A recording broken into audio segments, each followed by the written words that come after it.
With all the debate about who'd win between different universes' warriors, nobody's asking the real question. What happens when two orders who both believe they're absolutely righteous go to war?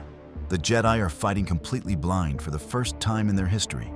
They attacked warriors who literally cannot feel fear, cannot be corrupted, and were genetically engineered to kill gods. Unlike other channels, we keep both sides at full power. No nerfing, no plot armor, just pure tactical warfare. Watch to see which philosophy actually wins in combat. The Republic Star Destroyer Resolute hung in the void above Christophsis like a predator at rest. Its hull still scarred from the recent Separatist siege.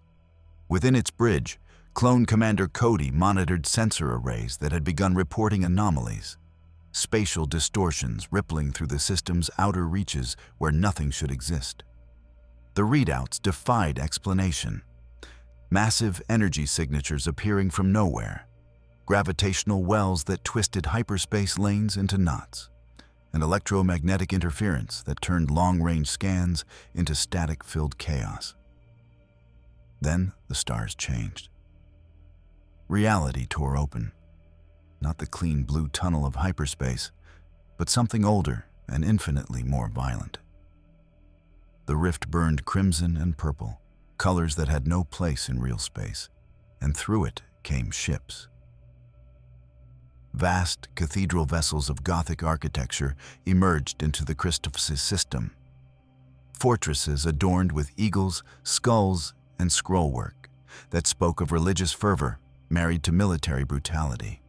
Their hulls were kilometers of armored plates, lance batteries, and torpedo tubes that dwarfed even Venator-class star destroyers. At their head, a battle barge bearing the heraldry of a chapter unknown to this galaxy. The Ultramarines. On the Resolute's bridge, every sensor simultaneously screamed warnings. Cody's hand moved to his comlink. General Skywalker, we have contact. Unknown vessels, massive tonnage, configuration unlike anything in Republic or Separatist databases. In the ship's meditation chamber, Anakin Skywalker's eyes snapped open. He'd been reaching out through the Force, searching for any lingering Separatist presence. When he felt nothing, a void where those ships existed, not the hollow absence of droids, but something that simply refused to register in the Force at all, as if reality itself had been carved away. How many? Anakin asked, already moving toward the bridge. Initial count, 6 capital ships, unknown class, multiple smaller craft. General, they're launching boarding torpedoes, thousands of them. Anakin broke into a run. Battle stations, get Obi-Wan on the comm. Across the system on Christophsis' surface, Obi-Wan Kenobi stood in the ruins of the Crystal City, helping coordinate reconstruction efforts with the local government.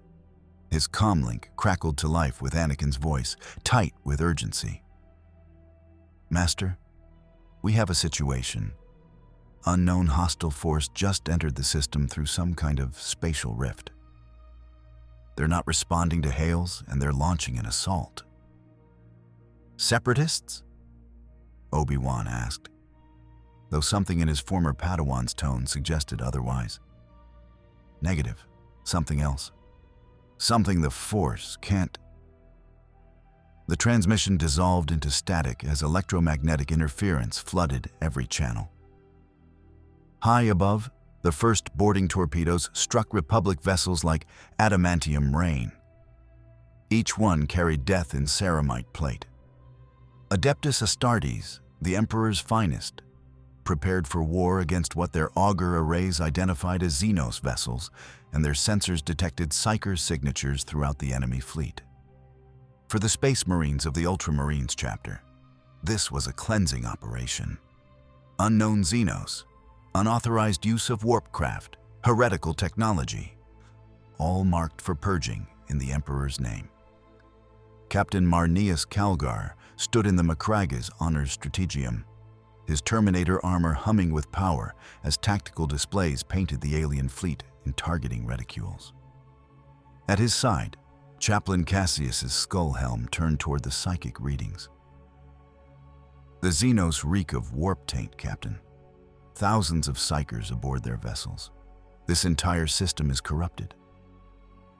Then we shall purify it, Calgar responded, his voice carrying the absolute certainty of the Codex Astartes. Launch all companies. No Xenos shall leave this system alive. The battle erupted across a dozen fronts simultaneously. Republic clone troopers, veterans of countless separatist engagements, found themselves facing an enemy that ignored their blaster fire and advanced with methodical precision. Bolters spoke, each round a .75 caliber mass-reactive shell that detonated inside flesh and armor with catastrophic force. Clone troopers died by squads, their armor offering no protection against weapons designed to kill Xenos monstrosities and heretic super soldiers. Anakin reached the bridge in time to watch 3 Venator-class star destroyers rupture from internal explosions. The boarding parties had breached their hulls and were carving through clone battalions like chainswords through flesh. "What are those things?" he demanded, staring at grainy security footage of 8-foot-tall warriors in blue power armor, methodically executing every crew member they encountered. "Unknown," Cody replied, his voice steady despite the carnage. "But General, blaster fire isn't stopping them. We're reading armor that's deflecting everything short of turbo laser strikes." Anakin's hand dropped to his lightsaber. In the Force, he sensed thousands of his clone brothers dying, their life forces winking out like extinguished flames. But the things killing them remained invisible to his senses. Blank spots in the living force that moved with tactical precision and absolute lethality. This wasn't like fighting droids. These warriors were alive. He could see that much from the footage. But the Force simply refused to acknowledge their existence. On Christophsis, Obi-Wan ignited his lightsaber as the first boarding torpedo struck the planet's surface 2 kilometers from the command center. The Earth shook. Crystal towers shattered, and through the dust came warriors in cobalt ceramite, their bolters singing hymns of destruction. Their armor adorned with purity seals and oaths of moment that spoke of faith absolute. Jedi Knights moved to intercept, their lightsabers blazing blue and green. They were the guardians of peace and justice, trained from childhood in the ways of the Force, capable of deflecting blaster bolts and sensing danger before it manifested. None of that prepared them for the Adeptus Astartes. The Space Marines opened fire with precision doctrine. Bolter rounds tore through the air at supersonic speeds, too fast, too heavy, too unpredictable for even Jedi reflexes to fully deflect. A Jedi Knight named Varlo managed to redirect 3 rounds with his lightsaber before the 4th caught him in the chest and detonated. His body came apart in a spray of gore and robes. Obi-Wan's eyes widened. In over 30 years of being a Jedi, he'd never seen one of their order killed so quickly, so brutally, with such absolute finality. These warriors fought with a lethality that made even Grievous seem merciful. "Fall back," he commanded, reaching out through the Force to coordinate the Jedi defenders. "Regroup at the temple. We need to understand what we're facing."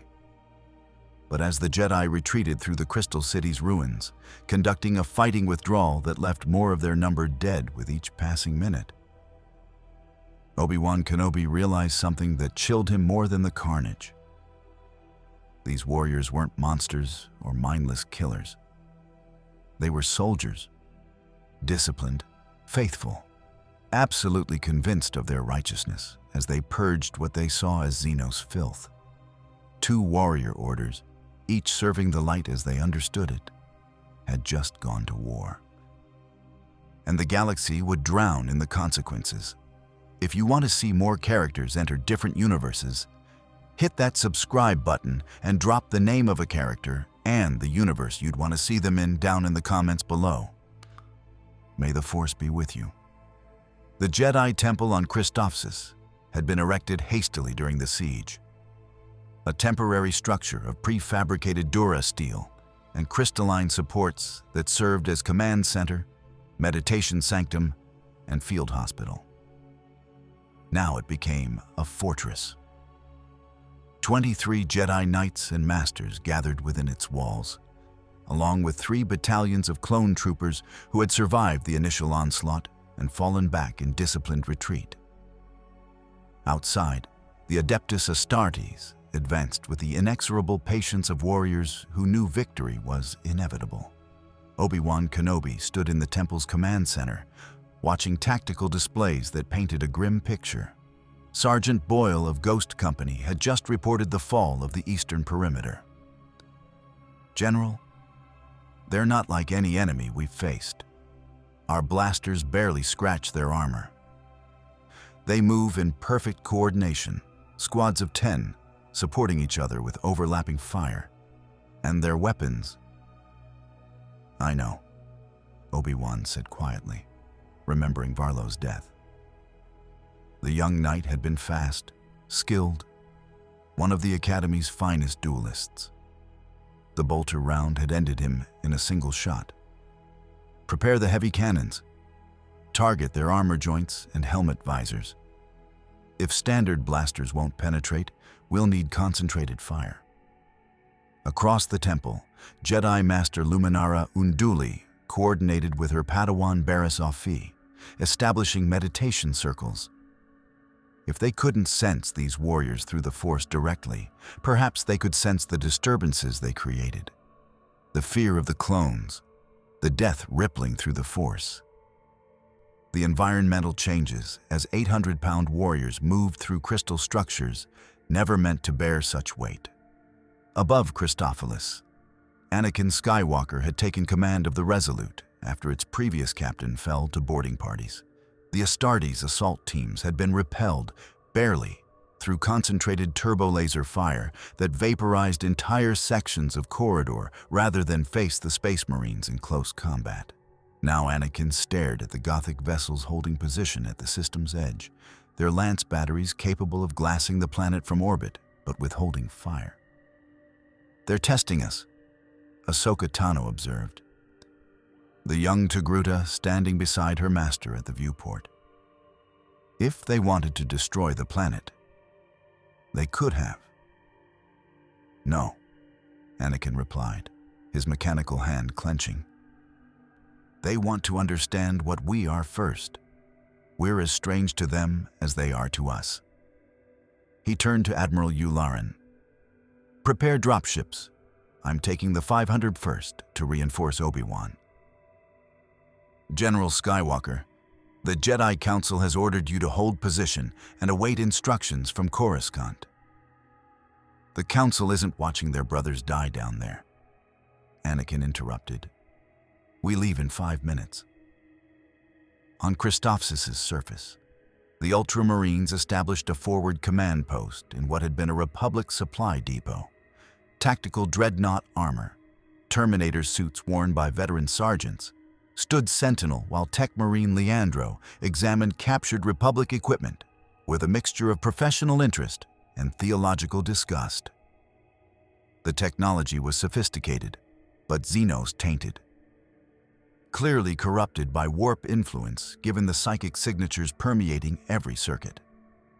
Captain Marneus Calgar reviewed battle reports with efficiency, born of 3 centuries of warfare. The Codex Astartes had prepared the Ultramarines for countless scenarios. But this enemy presented unique challenges. The Xenos warriors wielded energy blades of unknown composition, plasma weapons that could cut through ceramite given enough sustained contact. They possessed preternatural reflexes that bordered on precognition, dodging bolter fire that should have been impossible to avoid. And their numbers were significant. Initial estimates suggested thousands of these Jedi existed within this sector alone. "Brother Captain," Sergeant Tellian reported, his scout armor's optics displaying tactical data. The Xenos are rallying at a central structure. Psychic emanations are strongest there. I recommend orbital bombardment. Calgar considered this. The Codex advised overwhelming force against entrenched enemies. But something about these warriors gave him pause. Not mercy, for the Adeptus Astartes knew no mercy for Xenos, but tactical calculation. These enemies fought with discipline and honor, retreating in good order rather than breaking in panic. They protected their wounded and civilians. They fought like soldiers, not monsters. Negative, Calgar decided. We advance on foot. If these Xenos have honor enough to face us, we shall grant them the Emperor's judgment in personal combat. Prepare all companies for assault. The Space Marines moved through Christophsis's crystal canyons in combat formation.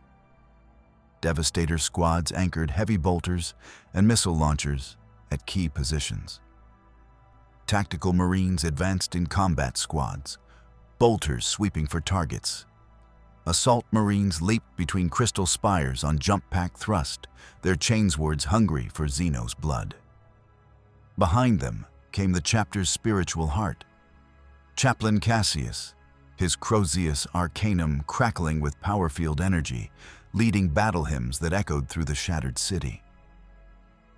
The Emperor protects, the Ultramarines chanted. Courage and honor. They struck the Jedi Temple's outer defenses at dawn. Clone troopers opened fire from entrenched positions, heavy, repeating blasters, anti-vehicle cannons, even commandeered separatist weaponry. The barrage hammered into Astartes' lines with enough firepower to stop a droid army. 3 Space Marines fell, their armor breached by sustained concentrated fire. The rest advanced through the storm of energy bolts, their faith unshakable. Then the Jedi entered the battle. Obi-Wan Kenobi emerged from the temple gates, his lightsaber blazing blue in the morning light, and behind him came the full might of the Jedi Order's finest warriors. Master Luminara on his right, her green blade spinning in perfect Form 3 defensive patterns. Master Ki-Adi-Mundi on his left, his knowledge of Form Phi's acrobatics making him a whirlwind of lethal precision.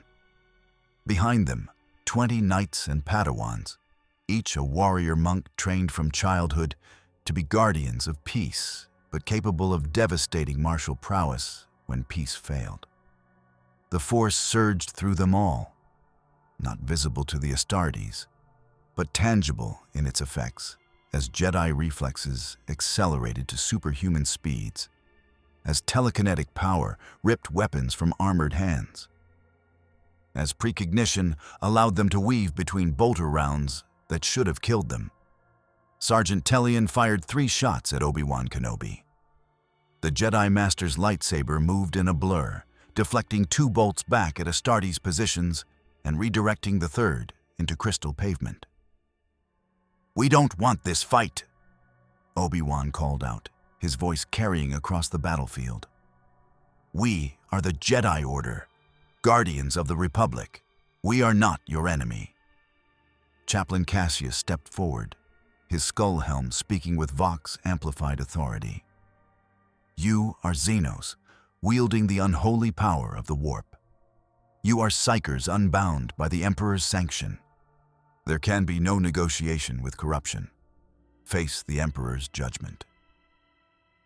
"Then you leave us no choice," Obi-Wan replied sadly, and attacked. What followed was carnage that neither side had anticipated. Jedi Masters threw entire squads of Astartes through crystal walls with telekinetic force. Space Marines weathered the assault and returned fire with bolters that killed Jedi who couldn't maintain their defenses. Lightsabers carved through ceramite. Slowly, with effort, but they cut nonetheless. Chainswords screamed as they clashed with plasma blades in showers of sparks. Master Ki-Adi-Mundi faced 3 tactical Marines simultaneously, his lightsaber a green blur as he deflected bolter rounds and closed to melee range. His blade pierced the first Marine's gorget seal, the plasma cutting through the softer joint armor. The warrior fell, his secondary heart taking over as his primary failed. But he was combat ineffective. The second Marine swung a combat knife, a blade the size of a short sword that would have decapitated a normal human. Ki-Adi-Mundi ducked and severed the Marine's weapon hand at the wrist.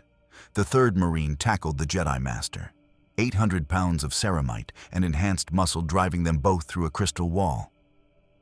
They rolled to their feet simultaneously. Ki-Adi-Mundi was bleeding from a dozen cuts, his robes shredded. The Space Marine's armor was scorched and cracked, one lens of his helm shattered. They stared at each other across 3 meters of rubble. "You fight with honor, Xenos," the Marine said. "But honor will not save you from the Emperor's wrath." "I do not seek salvation," Ki-Adi-Mundi replied, breathing heavily. "I seek only to protect those who cannot protect themselves. If you will not allow that, then we fight until one of us falls." They clashed again, lightsaber against ceramite fists, and the battle raged on. The Jedi High Council convened in emergency session as the situation on Christoph Sis deteriorated into a slaughter that defied all conventional understanding. Master Yoda's chambers on Coruscant felt the weight of thousands of light years, as holocom transmissions from the war zone painted a picture of casualties mounting on both sides. The blue-tinted hologram of Obi-Wan Kenobi flickered with interference, his face streaked with dust and what might have been blood. "Reinforcements we need, Master Yoda," Obi-Wan reported, his usual composure cracking. "These warriors, they're not Sith, not Darksiders, but they're convinced we're some manner of abomination. 8 Jedi dead already, 43 clones, and we've only killed 7 of them." Mace Windu leaned forward, his dark eyes sharp with strategic calculation. 7. Against the full might of a Jedi battle group and 3 clone battalions? They're engineered for war, Master Windu. Every one of them is faster than a clone, stronger than a Wookiee, and encased in armor that requires sustained lightsaber contact to penetrate. And they fight with coordination that suggests decades, perhaps centuries, of combat experience. Across the system, aboard the Macraga's Honor, Captain Marneus Calgar received his own casualty reports with equal gravity. 7 battle brothers dead was a grievous loss. Each Astartes represented decades of training, genetic modification, and hypno-indoctrination, not to mention a significant investment of the chapter's gene seed. But what concerned him more than the losses was their manner. "Show me the picked capture again," Calgar commanded. Tech Marine Leandro activated the servo skull recording. The hololithic display showed the moment when Jedi Knight Vox Cylon had engaged Brother Sergeant Marcellus in single combat. The Xenos warrior's energy blade had deflected bolter fire with impossible precision, then struck with techniques that spoke of martial mastery. The blade had carved through Marcellus's breastplate, through both hearts, and emerged from his backplate in a killing stroke that had been simultaneously merciful and efficient. "The Xenos killed him honorably," Chaplain Cassius observed, his voice thoughtful beneath the Vox rasp. "No torture, no desecration, a warrior's death." "Xenos are Xenos," Calgar replied, but doubt crept into his voice. "Yet these fight unlike any we've encountered. No Orc savagery, no Eldar arrogance, no Tau naivety. They fight like us." "Heresy," Cassius said automatically, but even he seemed uncertain. The truth gnawing at both commanders was identical. They faced enemies who believed themselves righteous with the same absolute conviction that fueled their own faith. The Jedi served their republic as guardians of peace. The Astartes served their emperor as angels of death. Neither could comprehend the other's righteousness, and so they killed each other with increasing desperation. On Christophsis, the battle had devolved into a brutal stalemate.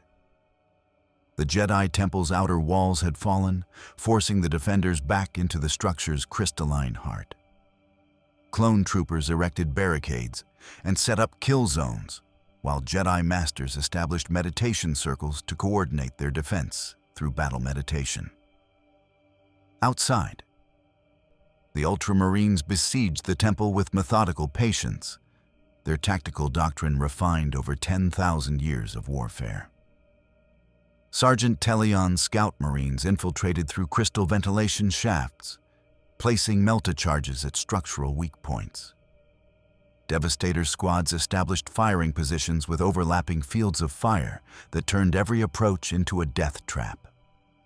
Tactical marines advanced behind mobile ceramite barriers, their bolters silent as they waited for the order to storm the breach. Inside the temple, Luminara Unduli tended to the wounded, while Barriss Offee used her healing abilities to keep dying Jedi alive long enough for medical droids to stabilize them. The cost was written on every face. Ki Adimundi nursing cracked ribs, a young knight named Feroda, missing her left arm to a chainsword strike. Master Isla Secura bleeding from a dozen shrapnel wounds where a bolter round had detonated against her lightsaber blade. "We can't hold," Luminara said quietly to Obi-Wan. "Not against another assault like that." "Then we won't," Obi-Wan replied, and activated his comlink. "Anakin, please tell me you're close." High above, the Resolute dropped out of hyperspace with 3 Venator-class Star Destroyers flanking it, their launch bays already disgorging Layat gunships, packed with the 501st Legion. Anakin Skywalker stood in the lead gunship's bay, his hands gripping the overhead rail as the craft screamed toward the planet's surface at combat speed. "Rex, I want suppressing fire on those blue-armored positions the moment we hit atmosphere," Anakin commanded. "Apo, your battalion establishes a perimeter around the temple. 5s. Echo, your squad comes with me. We're going to try talking to whoever's in command of these warriors." "Sir, respectfully," Captain Rex interjected. "They've been killing us on sight. Not sure talking's going to work."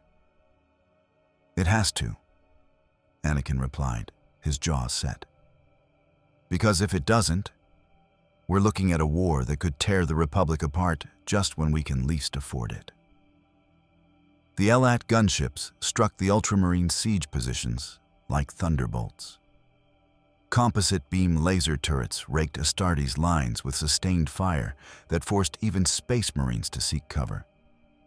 Gunships deployed clone troopers by the 100, creating a relief force that broke the encirclement and allowed the temple's defenders to regroup. Captain Calgar watched from his command post as the tactical situation shifted. More Xenos vessels had arrived. Capital ships with formidable firepower now holding orbital position. The enemy possessed fleet strength comparable to the Ultramarines' expeditionary force. What had seemed a simple purging operation now threatened to become a grinding campaign of attrition. "Brother Captain," Chaplain Cassius said, "the Xenos commander approaches under flag of parley." Calgar's helm turned toward the battlefield, where a single Elat gunship descended, its weapons cold, a white banner streaming from its hull. Against every instinct honed by 300 years of warfare, Calgar made a decision that would have consequences echoing across both galaxies. "Grant them audience," he commanded, "but keep all weapons trained on their position. The moment they show treachery, we annihilate them."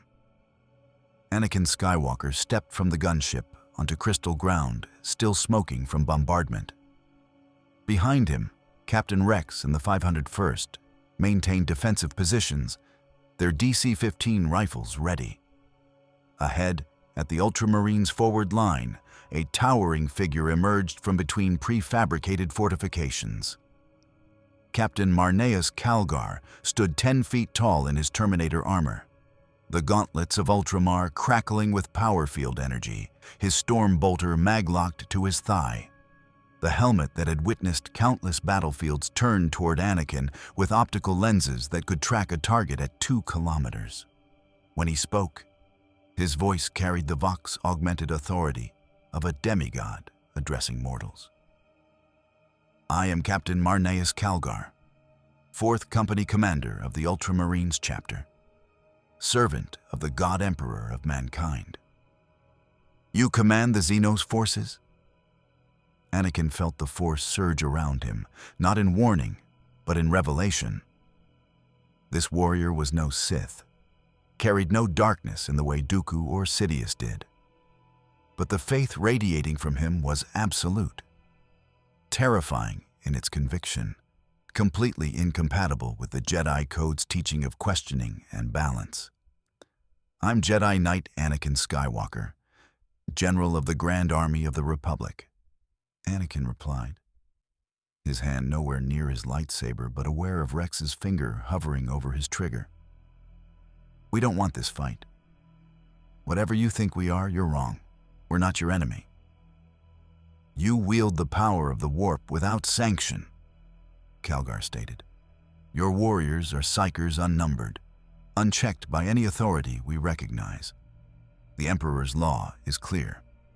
Suffer not the witch, the mutant, the Xenos to live. You are condemned by your very existence. The Force isn't what you think it is, Anakin argued, frustration bleeding into his voice. It's the energy that binds all living things. We don't worship it or serve it. We're part of it, just like you are whether you know it or not. Heresy, Chaplain Cassius intoned, stepping forward with his crozius raised. The only truth is the Emperor's divinity. All other faith is corruption. Your Emperor is dead, Anakin snapped, then immediately regretted it as every bolter in the Ultramarines line swiveled toward him. I can sense it through the Force. Whatever he was, whatever power he held, it's gone. You're following the ghost of a dead god. The silence that followed was absolute. Behind Calgar, Ultramarines stood frozen in shock and mounting rage. Chaplain Cassius's skull helm turned toward his captain, awaiting the order to purge this blasphemy with cleansing fire. Marneus Calgar's fist clenched, the gauntlets of Ultramar capable of pulverizing Anakin's skull with a single blow. When he spoke, his voice carried the wrath of 10,000 years of faith. The Emperor protects Xenos, and his angels of death are his instrument. You have declared yourself heretic and blasphemer. When next we meet, it will be without mercy, without quarter, until every one of your kind is ash and memory. Pray to whatever false gods you serve, for the Ultramarines show no forgiveness. Calgar turned and strode back toward his lines, the parley over. Behind him, Anakin stood on the killing ground between 2 armies, realizing with sick certainty that he just made everything infinitely worse.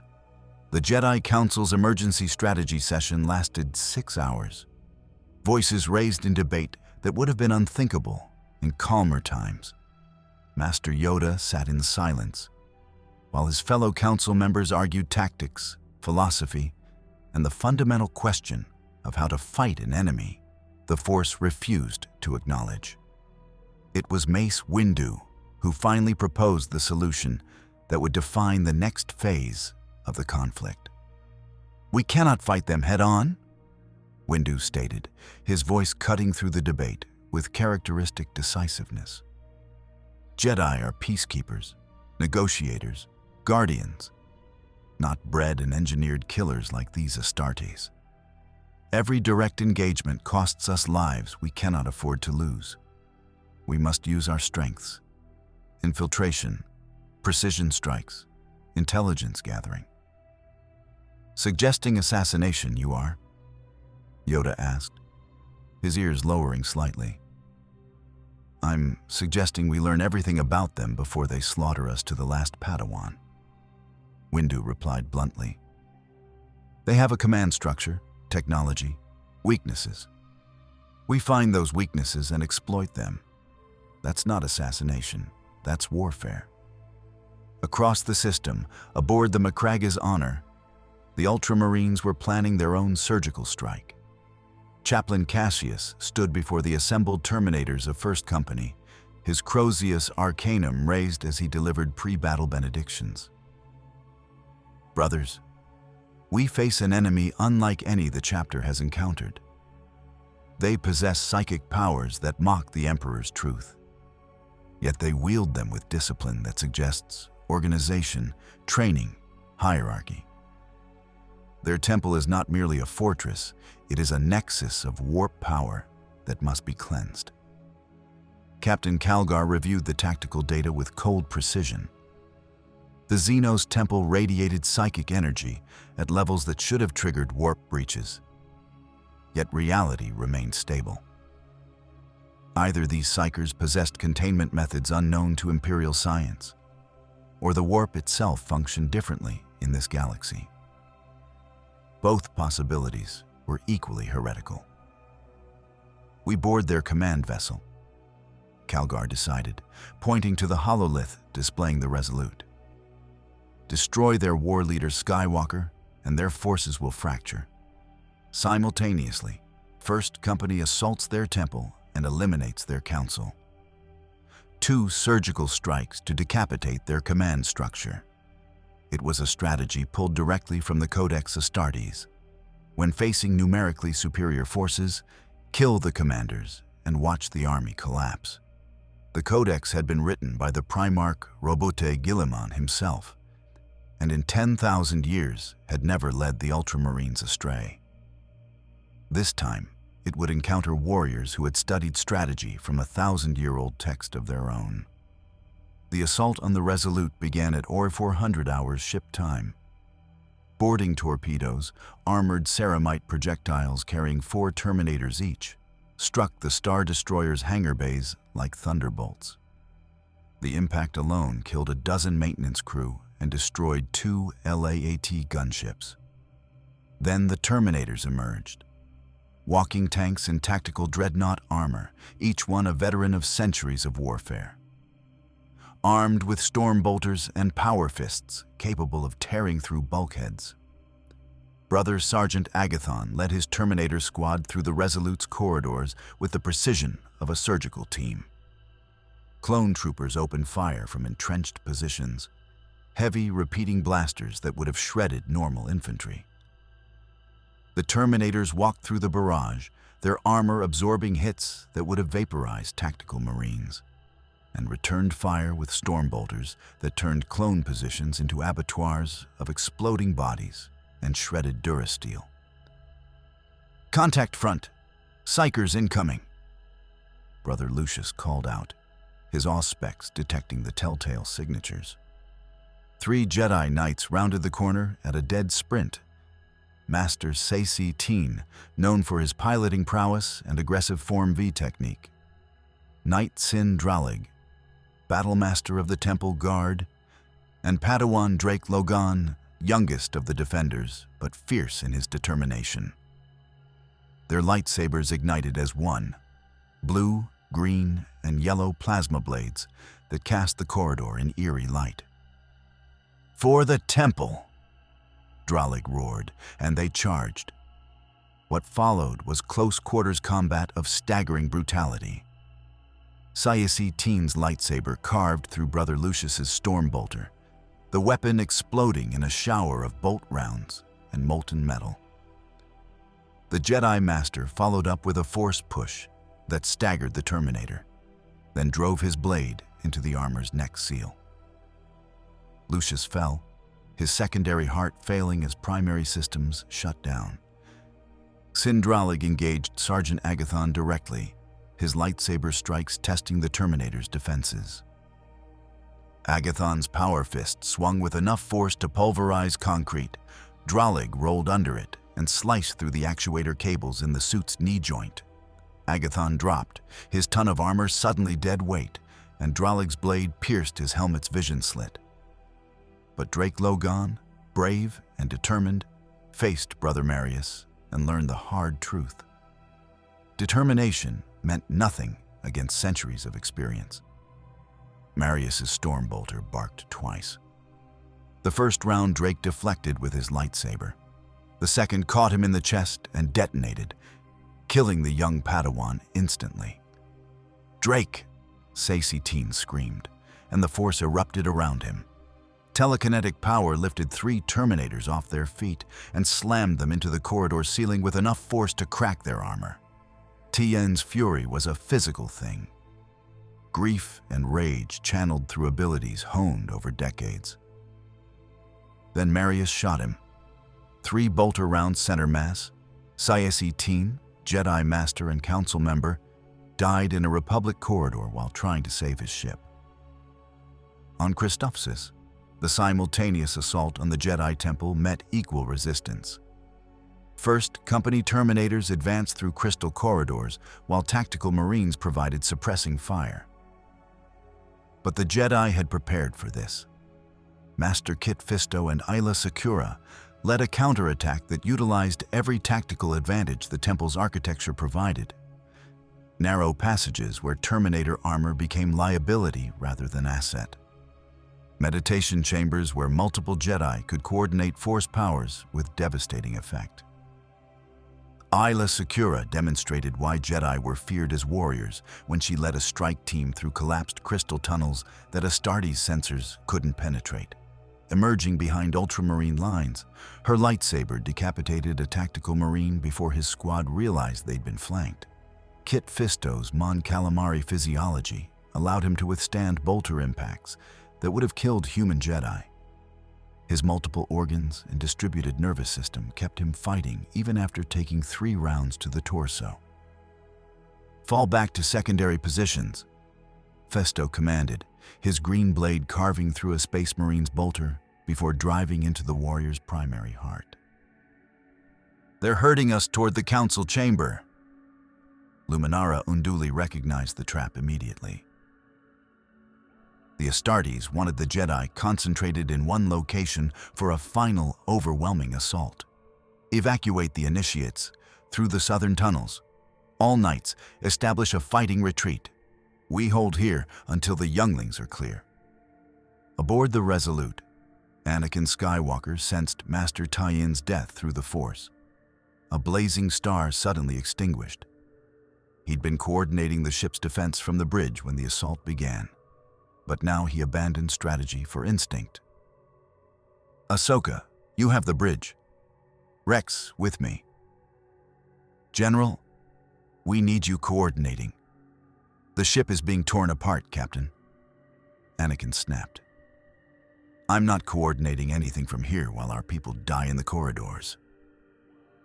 He ran toward the hangar bay, where the Terminators had breached. His lightsaber blazing to life as he vaulted over barricades and dodged desperate clone troopers falling back from Space Marine advance. The Force sang warnings. Danger ahead, death approaching, massive threat incoming. But Anakin Skywalker had never been good at listening to warnings. He rounded the corner and came face to face with Brother Sergeant Agathon. The Terminator's armor cracked but operational. Power fist crackling with deadly energy. Behind the Astartes, Sin Dralig's body lay in cooling blood, the Battlemaster's sacrifice having bought time for others to escape. "You killed my friend," Anakin said quietly, his voice cold as deep space. "We are merely beginning, Xenos," Agathon replied. "Your entire order will burn." They clashed in the narrow corridor, lightsaber against power fist, Jedi agility against Terminator strength. Anakin's blade carved through ceramite plating, finding gaps in armor that even the ancient artificer who'd crafted it hadn't fully sealed. But Agathon's power fist connected once, just once, with Anakin's shoulder, and the impact broke bones even through force-enhanced durability. Anakin screamed and drove his lightsaber through Agathon's helm, the plasma blade cooking the Space Marine's brain instantly. The Terminator collapsed, his armor's power failing, and Anakin fell to his knees, clutching his shattered shoulder. Captain Rex found him there, surrounded by dead Astartes and fallen Jedi, bleeding and furious and victorious. "Get a medical team," Rex commanded into his comlink. "The general's down."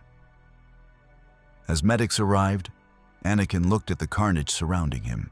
6 Terminators dead, 4 Jedi Knights slain, dozens of clones killed in the crossfire. This wasn't war as he knew it. This was something darker, more absolute. Both sides had drawn blood. Neither would forgive it.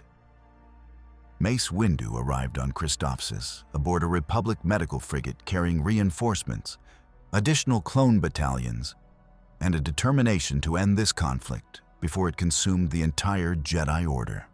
The Korun Master strode through the Temple's makeshift command center with a focused intensity that had made him the Order's champion, his purple lightsaber hanging at his hip like a promise of violence barely restrained. "Status report," Windu commanded, and Obi-Wan provided it without preamble. 14 Jedi dead, including Master Tian and Knight Dralig. 187 clones killed in action. We've eliminated approximately 23 of these Astartes, but their reinforcements continue arriving from their fleet. They're besieging the temple from 3 sides, and our outer defenses won't hold another major assault. Windu's jaw tightened. 14 Jedi. In the entire Clone Wars, they'd lost perhaps 50 Jedi total across hundreds of engagements. This single conflict had claimed over a quarter of those casualties in less than 72 hours. And Skywalker? Recovering from his injuries aboard the Resolute, his shoulder was shattered by something called a power fist. Medical droids estimate 2 weeks before full mobility returns. Obi-Wan paused. "Master Windu? These warriors. I've fought Sith, battle droids, separatist commanders. This is different.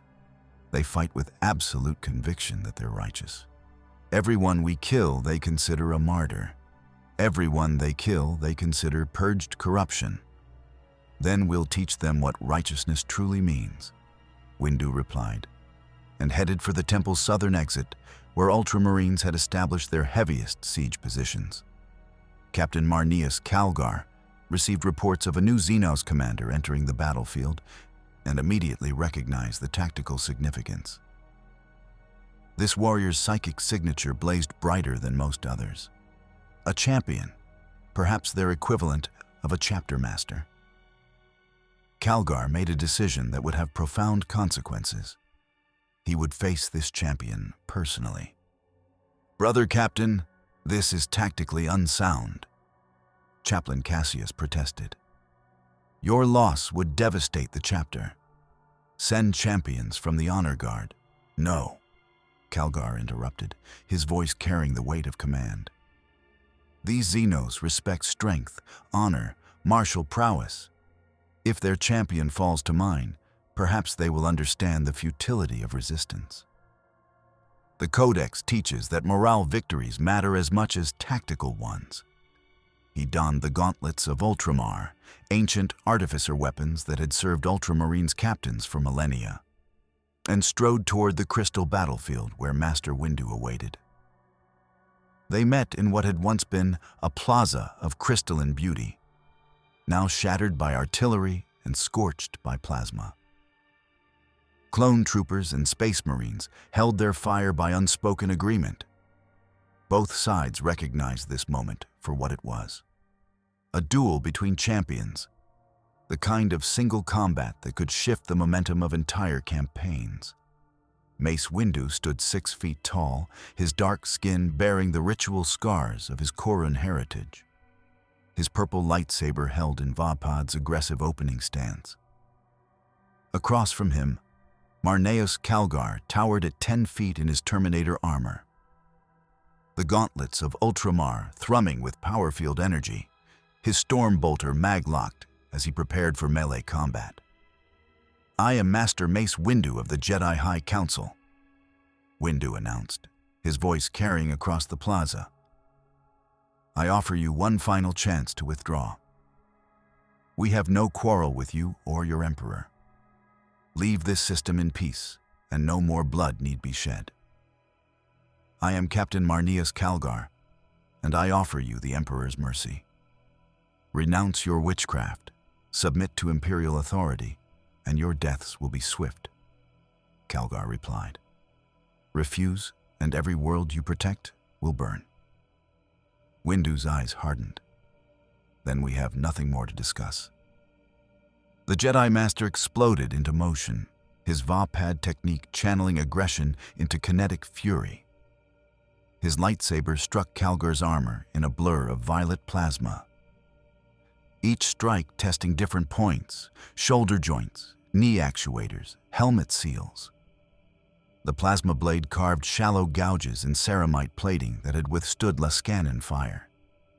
And Calgar felt heat penetrating his armor for the first time in decades. The Ultramarine captain responded with the methodical precision of the Codex Astartes.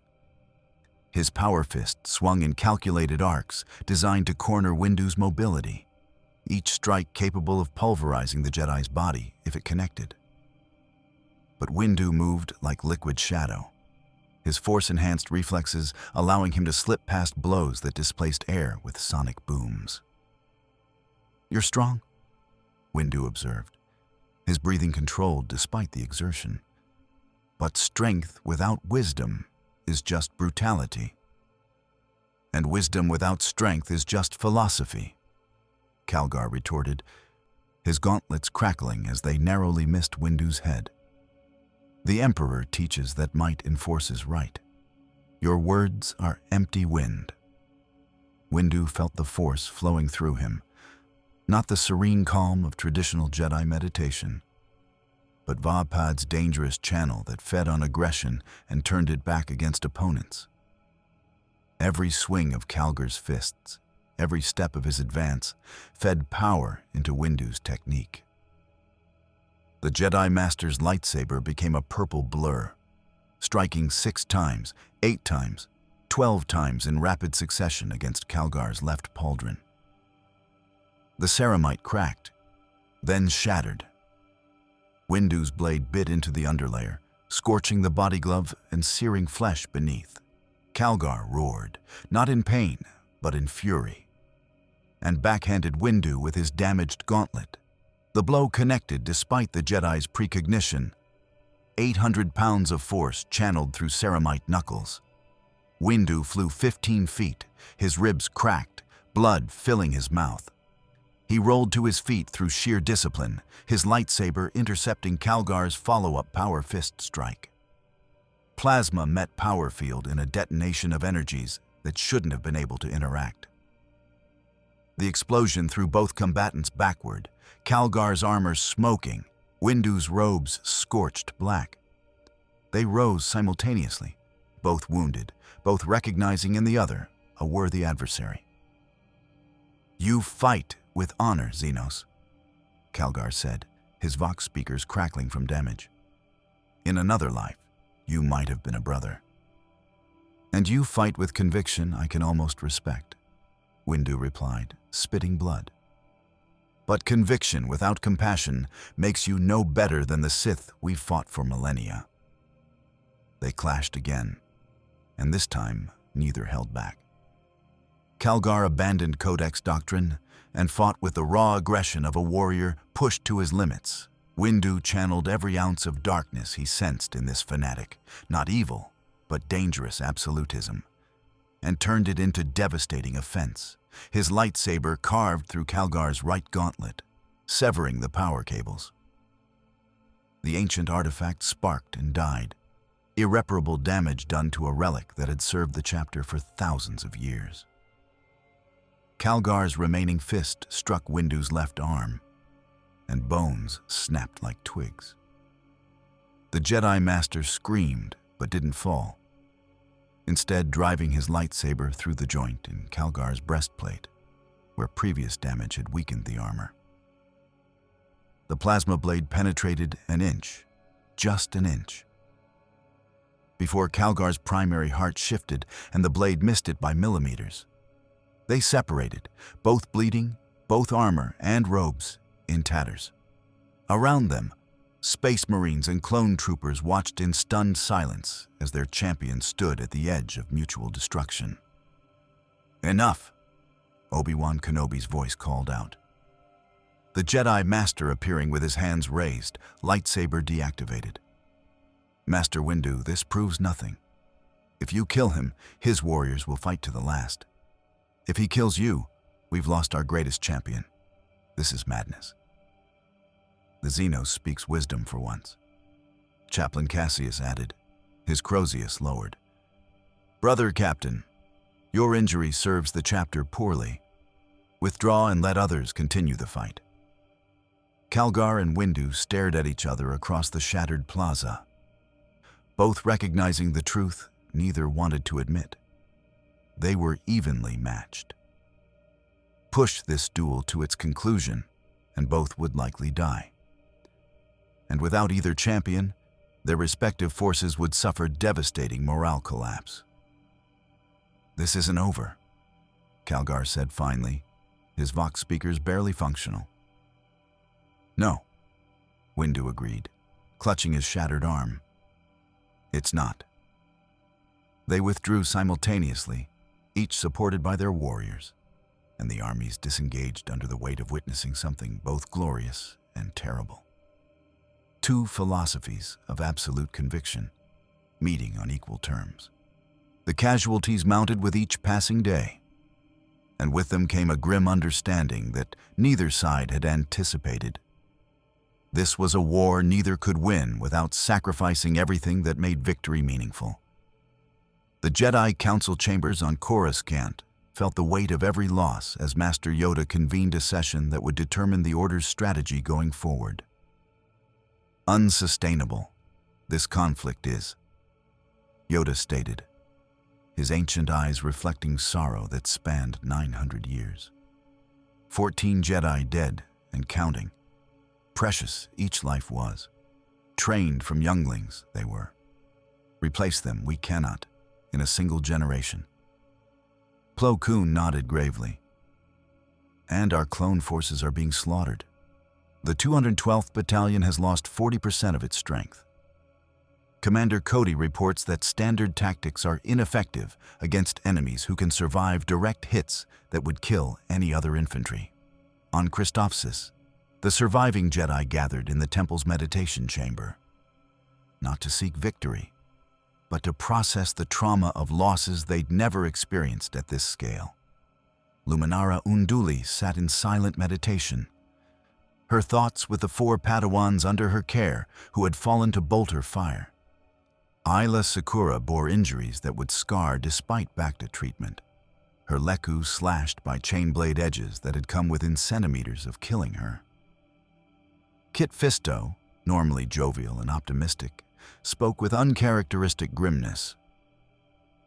"I've fought in oceans against monsters that could crush submarines. I've dueled Dark Jedi and survived Order 66 assassination attempts. These Astartes are worse because they don't see themselves as evil. They're soldiers following orders they believe are righteous." Obi-Wan sat beside his old friend, his own injuries bandaged beneath fresh robes. "What troubles me most is that I can't hate them. They're wrong about us, catastrophically wrong. But they're not lying when they speak of duty, honor, sacrifice. They're genuinely trying to save their civilization from what they perceive as corruption." "Doesn't make them less dangerous," Anakin interjected from where he stood by the viewport, his right arm in a medical sling.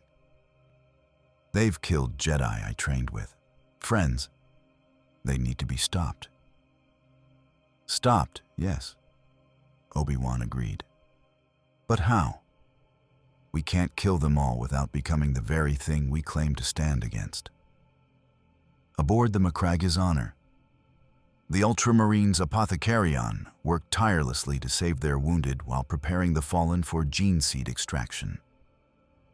27 battle brothers dead now, each loss diminishing the chapter's strength by a warrior who represented decades of training and irreplaceable genetic legacy.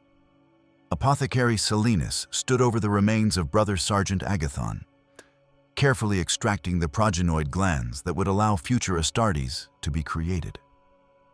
"The gene seed is viable," Selinus reported to Captain Calgar, who stood in the Apothecarion despite his own injuries requiring attention. "But, Brother Captain, we cannot sustain losses at this rate. The chapter cannot afford to sacrifice a company's worth of warriors for a single system, no matter how heretical its inhabitants." Calgar's jaw tightened beneath his helm. The apothecary spoke truth. The Ultramarines were a significant chapter, but not infinite. Every battle brother who fell here was one less warrior to defend humanity against the countless threats facing the Imperium. Yet to withdraw now would suggest the Xenos had defeated the Emperor's finest, a propaganda victory that could embolden enemies across the galaxy. "We continue the campaign," Calgar decided. "But we shift tactics. No more direct assaults. We will siege their temple, cut their supply lines, and force them to come to us on ground of our choosing." Chaplain Cassius raised a concern that had been growing in his mind since the duel. "Brother Captain, these Xenos possess honor we've not encountered before. They evacuate their wounded, they attempt negotiation, they show mercy to defeated foes. By every measure save their psyker nature, they fight as righteously as we do. Are you suggesting we doubt our purpose, Chaplain?" Calgar's tone carried warning. "I'm suggesting," Cassius replied carefully, "that perhaps the Emperor's light shines differently in this galaxy. These psykers control their power without demons emerging, without warp breaches, without the corruption we've witnessed 10,000 times. What if they truly are different?" The strategium fell silent. For a space marine to question Imperial doctrine was dangerous. For a chaplain to do so bordered on heresy. But Cassius had served the chapter for 3 centuries and earned the right to speak uncomfortable truths. "The Codex Astartes is clear," Calgar said finally. "Unsanctioned psykers are abominations. Yet the Codex was written for our galaxy, our enemies, our understanding of the warp. We find ourselves in a place where the warp itself may function differently." He paused, wrestling with doctrine and pragmatism. "Continue the siege, but avoid unnecessary casualties. We will observe these Jedi further before committing to total war." On Christophsis, the siege settled into brutal routine. Ultramarines established firing positions that covered every approach to the Jedi Temple. Scout Marines infiltrated crystal canyons and eliminated clone patrols with precision sniper fire. Devastator squads bombarded the temple's outer walls with missiles and heavy bolter fire, forcing the defenders deeper into the structure's heart. But the Jedi adapted. Master Ki-Adi-Mundi, despite his injuries, coordinated strike teams that used the Force to sense Astartes' positions, even when sensors couldn't detect them. Isla Secura led nighttime raids that exploited the fact that Space Marines, for all their enhancements, still needed sleep. The Jedi couldn't match the Astartes in direct combat, but asymmetric warfare was something they understood well from fighting separatists. The turning point came when both sides realized they'd been bleeding each other white for a conflict that neither fully understood the stakes of. It started with a wounded Ultramarine, Brother Hadrian, whose armor had been breached by sustained lightsaber strikes, left for dead in a crystal ravine. A Jedi Padawan named Zet Jukasa found him, the young human barely 20 years old, his lightsaber ready to deliver a mercy killing.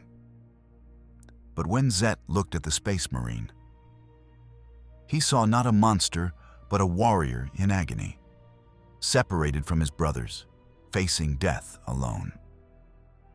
Against every tactical consideration, Zet used the Force to stabilize Hadrian's wounds, then called for clone medics. "We don't leave people to die," the Padawan said simply. "Not even enemies." When Ultramarine recovery teams found Hadrian alive, treated by Xenos hands, and returned to their lines under flag of truce, something shifted. Brother Hadrian testified before Chaplain Cassius that the young psyker could have killed him easily, but chose mercy instead. "They fight like us," Hadrian said, his voice weak from blood loss. "They protect their young, honor their fallen, show courage in battle. Brother Chaplain, I fought orcs, Eldar, Tyranids. These Xenos are none of those things. They're warriors serving a cause they believe in, just as we do." Simultaneously, on the Republic side, clone medics brought in an injured Jedi who'd been saved by unexpected quarter. Knight Feroda, missing an arm and unconscious from blood loss, had been abandoned during a retreat. A space marine, Brother Lucan, had found her and provided field medicine rather than the execution she'd expected.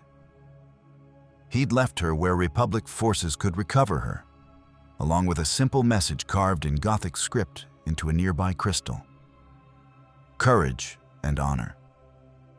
Master Luminara stood over Feroda's medical bed, staring at those words. "They could have let her die," she said to Obi-Wan. "They should have, by their doctrine. Why didn't they?" "Because," Obi-Wan replied quietly, "they're not monsters. They're soldiers who believe they're doing the right thing, just like us. And that makes this entire conflict a tragedy." In the Jedi Temple's council chamber, a debate raged that would have been unthinkable a week earlier. Mace Windu, his arm in a cast but his authority undiminished, presented the stark reality. "We cannot win this war. Even if we killed every Astartes in this system, their fleet could glass this planet from orbit. And they've shown they're willing to accept staggering casualties to eliminate what they see as corruption. Retreat is not the Jedi way," Ki-Adi-Mundi argued. "We cannot abandon Christophsis to these warriors. Neither can we sacrifice the entire order fighting enemies who may not truly be our enemies."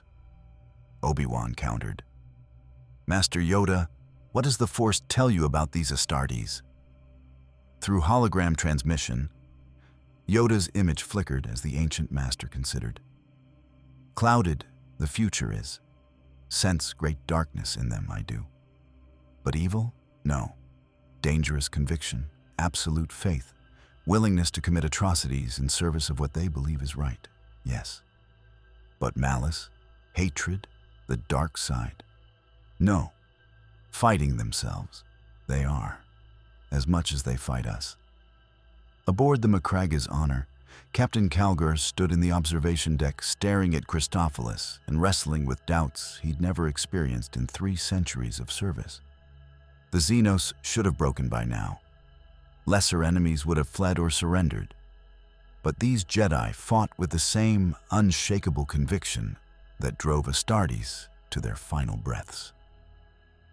"Brother Captain," Tech Marine Leandro reported, "our gene seed reserves are depleted. We cannot create new battle brothers to replace our losses without returning to Ultramar. And the fleet supplies run low. We have perhaps 2 more weeks of sustained operations before we must withdraw to resupply." Tactical necessity clashed with spiritual duty. The Emperor commanded that heretics be purged. But the Emperor also taught that the Imperium's survival depended on strategic wisdom. Calgar made a decision that would haunt him for the rest of his long service. "Open a channel to the Xenos leadership," he commanded. "We will negotiate terms." When both sides received the other's request for parley at the same moment, there was a brief, absurd pause. where even warriors hardened by years of combat recognized the dark humor of mutual exhaustion, forcing identical conclusions. Perhaps both sides realized righteousness wasn't enough. Perhaps survival required something harder: compromise. The ancient Jedi archives on Coruscant held knowledge spanning 25,000 years of galactic history. But Chief Librarian Jocasta Nu had never encountered anything quite like what she discovered in the restricted section that night. She'd been searching for any reference to warriors matching the Astartes description: genetically enhanced super soldiers, faith-based warrior orders, technology that defied conventional understanding. What she found was far more disturbing than she'd anticipated. Master Yoda. Jocasta Nu's hologram appeared in the council chambers at 300 hours, her usually composed demeanor shaken. I found something. A Sith holocron from the era of Exar Kun, over 4,000 years old. It references what it calls the Angels of the Dead God, warriors from beyond the known galaxy who serve an emperor entombed in gold. The council members present, Yoda, Windu, Plo Koon, and Shak Ti, leaned forward. "Elaborate, you must," Yoda commanded. Jocasta Nu's image flickered as she accessed the holocron's data. The Sith believed these warriors came from a realm they called the Bleeding Stars, a galaxy so consumed by warfare that death and faith became indistinguishable. The holocron suggests that ancient Sith attempted to contact this realm, seeking warriors to use against the Jedi. The ritual failed, but the Sith who performed it recorded warnings. These warriors cannot be corrupted because their faith is absolute, cannot be reasoned with because they see all others as heretics, and cannot be defeated easily because each one is worth an army. Why would Sith warn against such allies? Shak Ti asked. Because the ritual's failure killed every Sith involved, Jocasta Nu replied grimly. The warriors who emerged killed the summoners first, declaring them the worst kind of heretics, those who worshipped false gods. The few Sith who witnessed it from a distance sealed the knowledge away. One holocron guardian's final message was clear. Never call them again. They are righteousness without wisdom, faith without mercy, strength without compassion. They are what we might become if we lost every shred of our humanity. Mace Windu's expression darkened. Then this isn't the first time the Astartes have entered our galaxy. No, Jocasta Nu confirmed. But the previous incursion was contained quickly. Fewer than a dozen warriors, all killed by massed Sith forces willing to accept catastrophic losses. This time, we face hundreds, possibly thousands, with fleet support. And we don't have the luxury of Sith ruthlessness. On Christophsis, Obi-Wan Kenobi received this information via encrypted transmission and immediately understood its implications. If the Sith had attempted to use these warriors 4,000 years ago, there was a non-zero chance that Darth Sidious, whoever he was, might attempt the same thing now. The current conflict with the Astartes could be exactly what the hidden Sith Lord wanted. The Jedi Order and Republic forces bleeding themselves against enemies who couldn't be negotiated with or turned to their side. "We're being played," Obi-Wan said to Anakin and Ahsoka as they reviewed the intelligence. "Think about it. These Astartes arrive just as the Clone Wars reach a critical phase. Count Dooku and the Separatists have been quiet, too quiet, while we fight this new enemy. What if their arrival wasn't accidental?" Anakin's mechanical hand clenched. "You're saying Dooku or Sidious summoned these warriors?" "I'm saying we should consider the possibility," Obi-Wan replied. "Ancient Sith tried it before. If someone successfully completed that ritual, they might have opened a door between our galaxies intentionally." Ahsoka's montrals lowered, a sign of deep concern. "Master, If that's true, then the Astartes are victims too. They think they're purging corruption, but they might have been brought here specifically to weaken the Republic. The implications spread like poison through every calculation. If the Separatists or Sith had orchestrated this encounter, then every Jedi and Astartes' death served their purposes. Both sides would be diminished, the Republic's military strength divided, and the true enemy would face weakened opposition when they finally revealed themselves. Aboard the Macgregor's honor, Librarian Tigurius, the chapter's chief librarian and most powerful psyker, conducted his own investigation into the nature of this galaxy and its strange warp phenomena. Unlike other Astartes, librarians were sanctioned psychers, trained to channel warp energy without succumbing to chaos. Tigurius had sensed something wrong about this entire engagement from the beginning. And now he finally understood what. "Captain Calgar," Tigurius reported, his psychic hood crackling with contained energy. "The warp here is different. There is no chaos, no demonic presence, no corrupting influence. The psychers we fight, these Jedi, they channel what appears to be warp energy, but it's stable, controlled, almost serene. It's as if we've entered a galaxy where the warp never fell to chaos." Calgar's helm turned toward his librarian. "That's impossible. The warp is corruption incarnate. The Emperor himself battles the ruinous powers from his golden throne." "In our galaxy, yes," Tigurius confirmed. "But brother Captain, what if the Emperor's light doesn't reach here? What if this is a place where psychers can exist without becoming gateways for demons? The implications would be..." He trailed off, unable to complete the heretical thought. Chaplain Cassius picked it up. "It would mean our doctrine is correct for our reality, but potentially wrong for this one. It would mean we've been killing innocents who posed no true threat to the Imperium." The strategium fell silent as the weight of that realization settled over centuries of absolute certainty. Space Marines didn't doubt. The Codex Astartes was infallible. The Emperor's will was absolute. To question these truths was to question everything the Astartes existed to protect. "We continue gathering intelligence," Calgar decided finally. "But we do not commit to further offensive operations until we understand what we face." "Tigurius, can you communicate with their psychers? Learn the nature of their power?"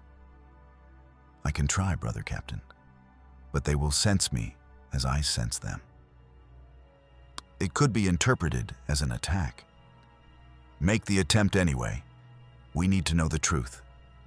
That night, as both sides prepared for negotiations that neither wanted but both needed, Librarian Tigurius reached out through the warp, through what the Jedi called the Force, and touched the mind of Master Yoda. It was the first time in 4,000 years that representatives of both galaxies had made direct psychic contact. Yoda sat in deep meditation when he felt it. A presence in the Force unlike anything he'd encountered. Not dark, not light, but saturated with absolute conviction and barely controlled power. It felt like touching a star, immense, burning, dangerous, simply by proximity. The ancient Jedi Master didn't recoil. Instead, he opened himself to understanding. "I am Tigurius, Chief Librarian of the Ultramarines chapter." The presence communicated in High Gothic, a language Yoda's mind translated through the Force into meaning. "I seek knowledge, not conflict." "Master Yoda, I am," he replied, projecting calm and openness. "Seeking knowledge, we both are. Answers, perhaps together we find." What followed was a psychic dialogue that transcended language, culture, and 4,000 years of misunderstanding.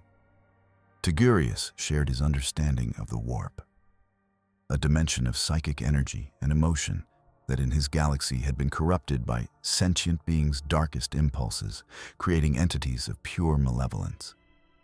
He showed Yoda the horrors of chaos, the necessity of the Emperor's harsh doctrines, the countless worlds that had fallen because psychers became demon gates. Yoda, in turn, shared the Jedi understanding of the Force, an energy field created by all living things, with light and dark sides reflecting balance and imbalance. He showed Tigurius millennia of Jedi history, the fall of Jedi to darkness when they succumbed to passion and fear, but also the redemptions, the returns to light, the proof that darkness wasn't inevitable. Different our galaxies are, Yoda communicated. Your warp, corrupted by beings of great evil. Our Force, balanced by life itself. Same power, different circumstances. Then our doctrine. Tigurius struggled with the implications. We've been applying rules meant for chaos-tainted psychers to those who face no such corruption. Wrong. Neither of us are, Yoda assured him. Right for your reality, you are. Right for ours, we are. But meeting here, our realities have an understanding.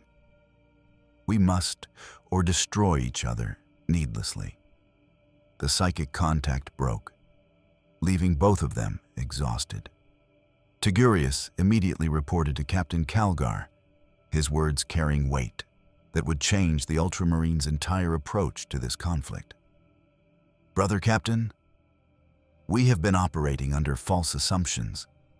These Jedi are not the heretics we believed them to be. They are what sanctioned Imperial psychers might become if they lived in a galaxy without chaos. Calgar stood silent for a long moment. Then, convene the command staff. We need to reconsider our entire strategy. On Coruscant, Yoda opened his eyes and spoke to the Council with newfound understanding. A great error we have made. Warriors from another galaxy they are, yes. But enemies? No. Protectors of their civilization, as we are of ours, and brought here by manipulation. I sense they were. Find who opened the door between our galaxies. We must. The true enemy they are. Master Windu leaned forward. Master Yoda, are you suggesting we ally with these Astartes? Suggesting I am that killing each other serves only those who wish us both destroyed, Yoda replied. 27 of them dead, 14 of us dead, and accomplished what? Nothing, except weakening both of our orders. While we fight, someone laughs. Find them we must. The next morning, when both sides met under flag of truce in the ruins of Christophilus' central plaza, the atmosphere was different. No longer two forces preparing for mutual annihilation, but two warrior orders beginning to understand they'd been dancing to someone else's tune. Captain Calgar, his damaged armor repaired but bearing the scars of battle, faced Master Windu, whose own injuries were still visible despite Jedi healing. Between them stood Obi-Wan Kenobi and Chaplain Cassius, representatives chosen for their wisdom rather than their martial prowess. We have fought with honor, Calgar began, his vox speakers clear and formal. You have proven yourselves worthy adversaries. But Librarian Tigurius has communed with your Master Yoda and learned truths that change our understanding of this conflict. And we have learned that your arrival may not have been the accident you believed, Windu replied. Ancient enemies of the Jedi attempted to summon warriors matching your description 4 millennia ago. It's possible someone has succeeded where they failed. Calgar's helm turned to Chaplain Cassius, who nodded grimly. If we have been manipulated into this conflict, then those responsible have committed the greatest heresy. They have turned the Emperor's finest warriors into tools of corruption. Propose a truce, I would, Obi-Wan said carefully. Not alliance, not yet. but cessation of hostilities while we investigate who brought you here and why.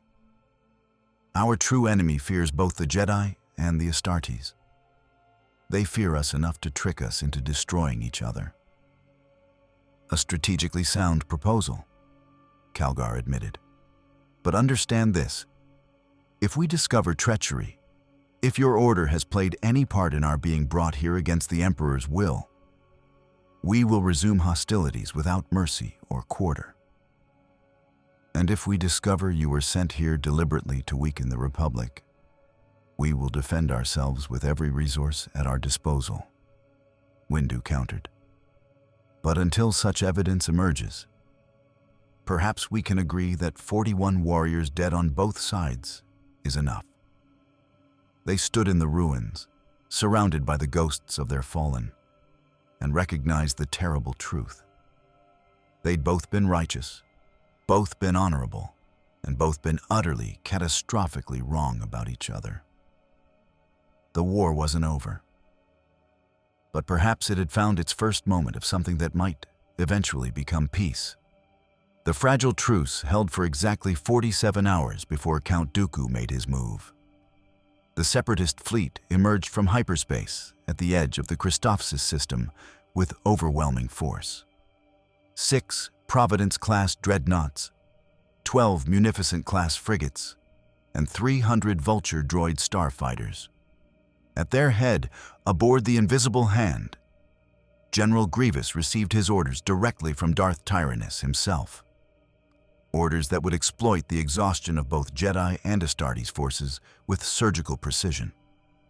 The Republic forces are weakened, their strange allies battered. Dooku's hologram instructed, his cultured voice carrying dark satisfaction. Strike now, while both sides lick their wounds. Destroy the Jedi Temple, eliminate their leadership, and these Astartes will realize the Republic cannot protect them. They may even join our cause once they understand who truly holds power in this galaxy. Grievous's vocabulary clicked with what might have been anticipation. And if they refuse? Then we demonstrate what happens to those who stand against the Separatist alliance, Dooku replied coldly. Our master has foreseen that these warriors, properly motivated, could become valuable assets. But if they insist on defending Jedi scum, they're just more bodies for the pyre. The Separatist bombardment began without warning or declaration. Turbo laser batteries opened fire on both the Jedi Temple and the Ultramarines' forward positions with impartial lethality. Vulture droids screamed through Christophilus' atmosphere, their laser cannons strafing clone positions and Space Marine fortifications alike. Grievous had calculated correctly. Neither defending force was at full strength, and both were positioned to defend against each other rather than external assault. In the Jedi Temple, Obi-Wan Kenobi was in mid-discussion with Luminara Unduli about casualty reports when the first turbo-laser strike vaporized the temple's eastern wing. The crystal structure exploded in a cascade of superheated fragments, killing 3 Jedi Knights and 17 clone troopers instantly. "Defensive positions!" Obi-Wan commanded, but he already knew the truth. The temple couldn't withstand a sustained orbital bombardment. They'd reinforced it to resist Astartes' ground assault, not Separatist capital ship firepower. "Evacuate the younglings. All knights. Prepare for..." The second strike hit the temple's communications array, and Obi-Wan's orders dissolved into static. At the Ultramarine siege line, Brother Sergeant Lurkus watched the sky light up with weapons fire and immediately recognized the tactical situation. "Xenos reinforcements?" he asked Captain Calgar. "Negative," Tech Marine Leandro reported, his auger arrays parsing the attacking vessel's signatures. "Different configuration, different technology. These are the droid-using forces Librarian Tigurius identified during his intelligence gathering. The Separatists." Calgar assessed the situation with the tactical acumen that had kept him alive for 3 centuries. The Jedi Temple was being obliterated. The Xenos forces were in disarray, and his own Ultramarines were positioned in a siege line, vulnerable to orbital bombardment. The Codex Astartes was clear. When a third force enters a two-way engagement, eliminate the greatest threat first, then deal with the lesser enemy. All companies, combat formation, Calgar commanded. We engage the new arrivals. The Xenos Jedi are to be considered temporary allies of convenience, until this threat is eliminated. Chaplain Cassius's skull helm turned toward his captain. Brother Captain, we were ordered to purge the Psychers. We were ordered to eliminate corruption and heresy. Calgar interrupted. These new arrivals fight with soulless machines and strike without honor or warning. They are the greater threat. The Codex teaches flexibility in response to changing tactical situations. We adapt. Anakin Skywalker, watching from the Resolute in orbit as vulture droids swarmed toward his Star Destroyer, made an identical calculation from the opposite perspective. All fighters launch. Rex, get me a secure channel to those Ultramarine ships. If we're going to survive this, we need to coordinate our defense. General, they were trying to kill us 2 days ago. And now we have enemies trying to kill us both. Anakin snapped. Politics later, survival now. Get me that channel. The space battle erupted across 3 fronts simultaneously. Republic Venator-class Star Destroyers engaged Providence dreadnoughts with turbo-laser batteries, while ARC-170 fighters tangled with vulture droids. The Ultramarines battle barge Macraga's Honor added its lance batteries to the fight, weapons designed to pierce void shields and adamantium hulls that carved through Separatist frigates like plasma through flesh. On the ground, something unprecedented occurred. Jedi and Astartes fought side by side. Master Kit Fisto led a desperate defense of the Temple's southern approach, where Separatist AATs, armored assault tanks, were advancing in formation. His lightsaber deflected laser fire while clone troopers provided suppressing fire from entrenched positions. Then, from the ruins to their left, Tactical Squad Salinus of the Ultramarines emerged with bolters roaring. Brother Sergeant Salinus had made a split-second decision that would have horrified him 72 hours earlier. He was about to fight alongside unsanctioned psychers against a mutual enemy. His bolter took the lead, A8 in the tread assembly, the mass-reactive rounds detonating inside the tank's drive mechanism. The vehicle lurched to a halt, and Kit Fisto's force push toppled it onto its side.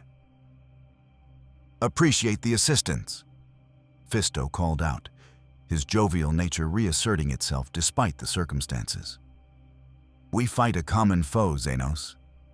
Salinus replied tersely, "Nothing more." "I'll take it." Fisto grinned, then launched himself at the next wave of battle droids with his lightsaber blazing. The battle raged for 6 brutal hours. General Grievous himself descended to the surface in his personal Sheathipede-class shuttle, his 4 lightsabers taken from dead Jedi igniting as he personally led droid forces against the Temple's main entrance. He'd expected to face demoralized Jedi and clone remnants. Instead, he encountered something that gave even the cyborg general pause. Mace Windu met Grievous at the Temple gates, his purple lightsaber blazing despite his still healing injuries. Behind the Jedi Master stood 10 clone troopers and, incredibly, 5 Ultramarines tactical marines who had taken position without being asked. Brother Hadrian, the space marine who'd been spared by Jedi mercy days earlier, stood at Windu's right shoulder, his bolter aimed at the advancing droid general.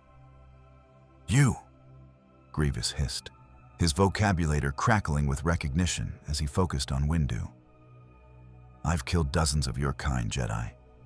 You will be another trophy for my collection. Today you face more than just Jedi. Windu replied, and nodded to Brother Hadrian. The Ultramarine opened fire.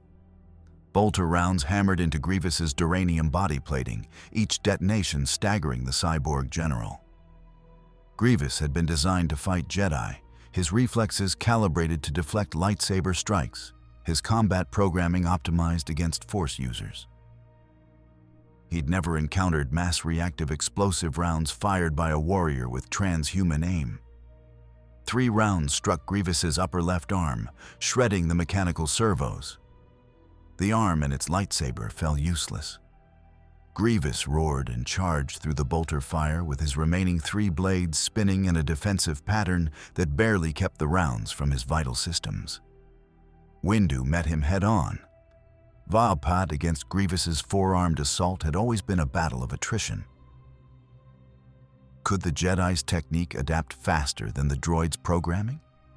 Now, with Astartes' fire support hammering Grievous from the flanks while Windu pressed from the front, the equation changed fundamentally.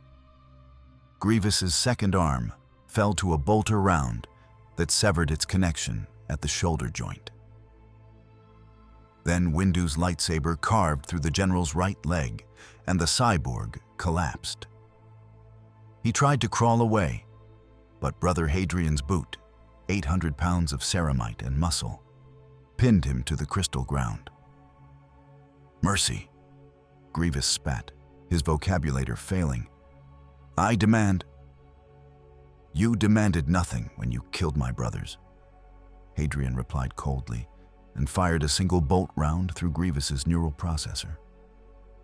The general's organic brain matter splattered across crystal pavement, and his mechanical body went still. The Separatist assault broke with Grievous's death. Droid forces, deprived of centralized command, began executing pre-programmed withdrawal protocols. Vulture fighters retreated to their carriers. AATs fell back in disorganized rout. Within minutes, the Separatist fleet began jumping to hyperspace, abandoning the system entirely. In orbit, Anakin Skywalker watched the last Separatist dreadnought vanish into hyperspace and let out a breath he hadn't realized he'd been holding. "Status report. The Separatists are gone," Admiral Yularen confirmed. "Our losses are significant. 2 Venator destroyers crippled, fighter squadrons at 40% strength. But we held." "We?" Anakin asked pointedly. Yularen gestured to the tactical display where the Macraga's Honor held position alongside Republic forces. "General Skywalker, the Ultramarine vessel accounted for 6 Separatist frigates destroyed. Their weapons are considerably more powerful than ours. Without their intervention, we would have lost this battle." On the surface, Captain Calgar stood in the ruined plaza, surveying a battlefield that defied every expectation he'd held when entering the system. Ultramarines and clone troopers were pulling wounded from rubble side by side. Jedi Knights were using force healing to stabilize injured Space Marines, who would have died waiting for apothecaries. And everywhere, warriors who'd been trying to kill each other days ago were now sharing rations and ammunition. Obi-Wan Kenobi approached the Ultramarine captain with careful diplomacy. "Captain Calgar, your intervention saved countless lives today. The Jedi Order is in your debt." "We owe you no debt, and you owe us none," Calgar replied, his voice carrying weight of realization. "We fought a common enemy because tactical necessity demanded it. But this changes the fundamental equation of our presence here." "How so?" Obi-Wan asked. "We came believing you were corrupted psychers requiring purging," Calgar explained. "We've learned your power functions differently than the warp we know. We believed you were weak Xenos cowering behind technology. We've learned you fight with honor and courage. And now we've witnessed you show mercy to our wounded, fight beside our warriors, and face a mutual threat with the same conviction we would." He paused, helmet turning toward the temple where Jedi and Astartes worked together to recover survivors. The Codex Astartes teaches that when all assumptions prove false, new doctrine must be written. Mace Windu joined them, his robe scorched and his expression grim. "Captain, we've recovered General Grievous's remains. Our intelligence suggests he was operating under orders from Count Dooku, a fallen Jedi serving the Sith. And preliminary analysis of the Separatist attack vectors indicates they knew exactly where both our forces would be most vulnerable, suggesting they possessed intelligence about our positions," Calgar concluded. "Intelligence they should not have had access to unless whoever brought you to this galaxy has been feeding information to our enemies," Obi-Wan finished. "Captain, I believe both our forces have been manipulated from the beginning. Someone wanted us to destroy each other, and when that failed, they sent the Separatists to finish what they started." Chaplain Cassius spoke, his voice heavy with controlled fury. "If this is true, if we have been made pawns in another's scheme, then those responsible have committed heresy beyond measure. They have turned the Emperor's warriors into tools of Xenos machination. And they've cost us 14 Jedi lives," Windu added coldly. "Lives spent fighting honorable warriors when we should have been hunting the true enemy." Calgar looked at the Jedi Masters, at the clone troopers and space marines working together in the ruins, at the evidence of manipulation and orchestrated conflict, and made a decision that would echo across both galaxies. "Master Windu, Master Kenobi," Calgar said formally, "the Ultramarines chapter proposes a temporary alliance. We will assist you in identifying who brought us to this galaxy and why. In exchange, you will help us find a way to return to our Imperium. Once these objectives are achieved, we will reassess whether our peoples can coexist peacefully or if separation is necessary."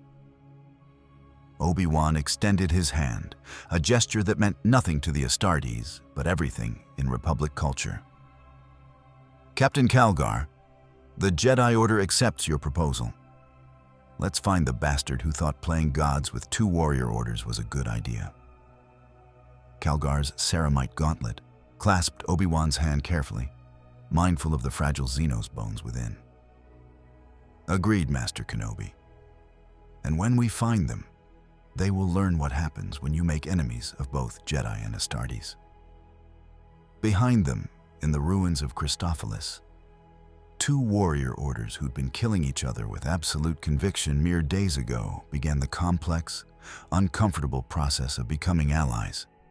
And in the shadows of the galaxy, Darth Sidious watched through the Force and smiled. Everything was proceeding exactly as he'd foreseen. The investigation into the Astartes' arrival began in earnest within the Jedi archives, where Jocasta Nu worked alongside Tech Marine Leandro in a collaboration that should have been impossible. The ancient librarian and the cybernetically enhanced Space Marine stood before holographic displays showing astronomical data, warp signature analysis, and 4,000-year-old Sith rituals that described summoning angels of the dead god. The ritual requires 3 components, Jocasta Nu explained, her finger tracing ancient Sith script. A nexus of dark side energy, a sacrifice of Force-sensitive beings, and most critically, a willing mind on the other side to serve as a beacon. Someone in your galaxy had to want to come here, Captain Calgar, or the dimensional breach couldn't have been established. Calgar stood beside Librarian Tigurius, both Ultramarines processing information that challenged their understanding of reality. "We received no such summons," Calgar stated. "Our fleet was in transit to a war zone when the warp storm struck. We assumed it was natural, a phenomenon the Imperium encounters regularly." "What if it wasn't natural?" Tigurius interjected. his psychic hood crackling with power as he reviewed his own memories. "Brother Captain, I sensed something during our transit. A presence reaching out through the warp, offering guidance. I assumed it was the Astronomicon, the Emperor's light that guides all Imperial vessels. But what if it was something else? Something pretending to be his will? The implications were staggering. If someone had masqueraded as the Emperor's psychic beacon, they could have lured the Ultramarines across dimensional barriers without the Space Marines ever realizing they'd been manipulated. It would be the ultimate heresy, using faith in the God Emperor as a weapon against his own warriors. Anakin Skywalker entered the archives with information that deepened the conspiracy. We've analyzed the Separatist attack patterns. Their timing was too perfect. They hit us exactly when both forces were at maximum vulnerability, positioned to defend against each other rather than external threats. Someone fed them tactical intelligence, real-time intelligence. Could the Separatists have spies monitoring the system? Obi-Wan asked. No, Anakin replied grimly. The intelligence was too detailed. They knew exact troop positions, casualty figures, even the locations of our command posts. That level of intelligence suggests someone with access to both Republic and Astartes tactical networks. Tech Marine Leandro's mechadendrites twitched with agitation. Impossible.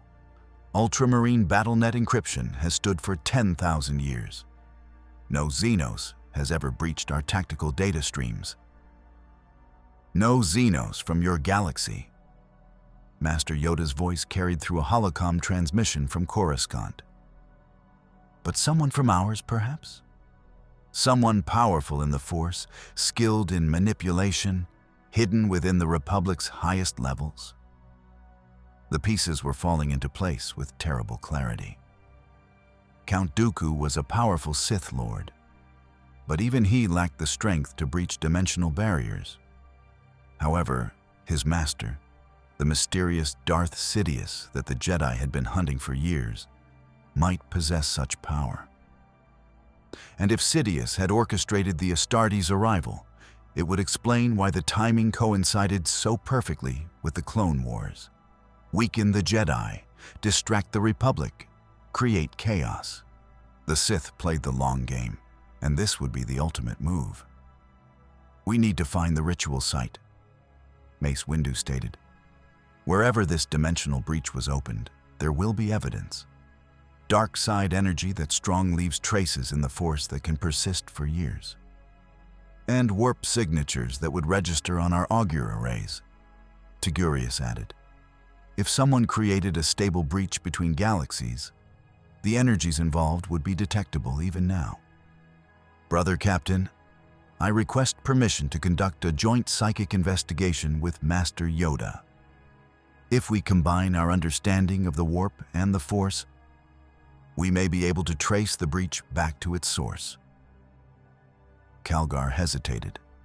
Allowing a Xenos Psyker access to his chief librarian's mind went against every doctrine. But doctrine had already proven insufficient for this situation. Permission granted. But Chaplain Cassius will observe. Any sign of corruption, and we terminate the link immediately. The psychic ritual took place in the temple's meditation chamber, a space that had witnessed countless Jedi connecting with the Force.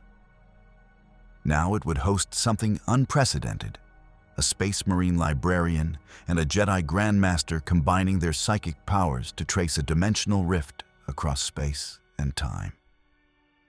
Yoda sat in deep meditation while Togurius activated his psychic hood, the ancient technology amplifying his warp sight to levels that would kill unaugmented humans. They reached out simultaneously, Yoda through the Force, Togurius through the warp, and felt the edges of each other's consciousness. Different, your power feels, Yoda communicated psychically. Sharp, controlled, like blade's edge. Dangerous, if wielded wrong. And yours feels like an ocean, Togurius replied. vast, deep, containing multitudes. I understand now why you don't fear it. You're part of it in ways we never could be with the warp. Together, they cast their senses across Christophilus, searching for traces of the ritual that had brought the Ultramarines to this galaxy. What they found was far worse than either expected. The dark side nexus wasn't on Christophilus. It was on Coruscant itself, hidden beneath the Senate building, in a shrine that had existed for over 1,000 years, poisoning the Republic's heart since before the current Jedi Temple was built. And the ritual had been performed not by Count Dooku, but by someone far more powerful and far better hidden. "See him, I do," Yoda whispered, his physical body trembling with the strain of perceiving truth that had been hidden for decades. Chancellor Palpatine. Always there he was, always trusted. But look deeper. We must. Togurius pushed his psychic sight through the veils of deception surrounding the Chancellor's presence. What he saw made his twin hearts skip beats. Throne of Terra. Brother Captain, the ruler of their republic is a chaos sorcerer, not a psyker, a true practitioner of the darkest arts. He's been hiding in plain sight for decades, slowly corrupting their government while appearing as their savior. The psychic link broke, and both Yoda and Togurius collapsed, drained by the revelation. Around them, Jedi and Astartes rushed to provide support. Mace Windu caught Yoda before the ancient master could fall. "Master Yoda, what did you see?" "The truth," Yoda replied weakly. "Darth Sidious, we have been seeking. But Chancellor Palpatine, he has been, all along. Orchestrated the Clone Wars, he has. Manipulated both sides. And brought the Astartes here to weaken us before his final move." Captain Calgar's gauntlets clenched with fury that transcended anger into cold, tactical rage. This Palpatine orchestrated our arrival. He used faith in the Emperor as a weapon, lured us across dimensions to fight wars that served his purposes. He is responsible for 27 of my brothers dying in battles that should never have occurred. "And 14 Jedi," Windu added, his voice carrying barely restrained violence. "He's been playing us all, positioning pieces for some endgame we still don't fully understand." Obi-Wan processed the implications with growing horror. The Clone Wars, the Separatist movement, Dooku's fall to the dark side, the creation of the Clone Army. It's all been orchestrated. We've been fighting a war designed to weaken the Jedi Order and grant Palpatine emergency powers that make him effectively a dictator. A coup disguised as salvation, Chaplain Cassius recognized. We've seen this before in the Imperium. Tyrants who seize power while claiming to protect civilization. The pattern is consistent across galaxies.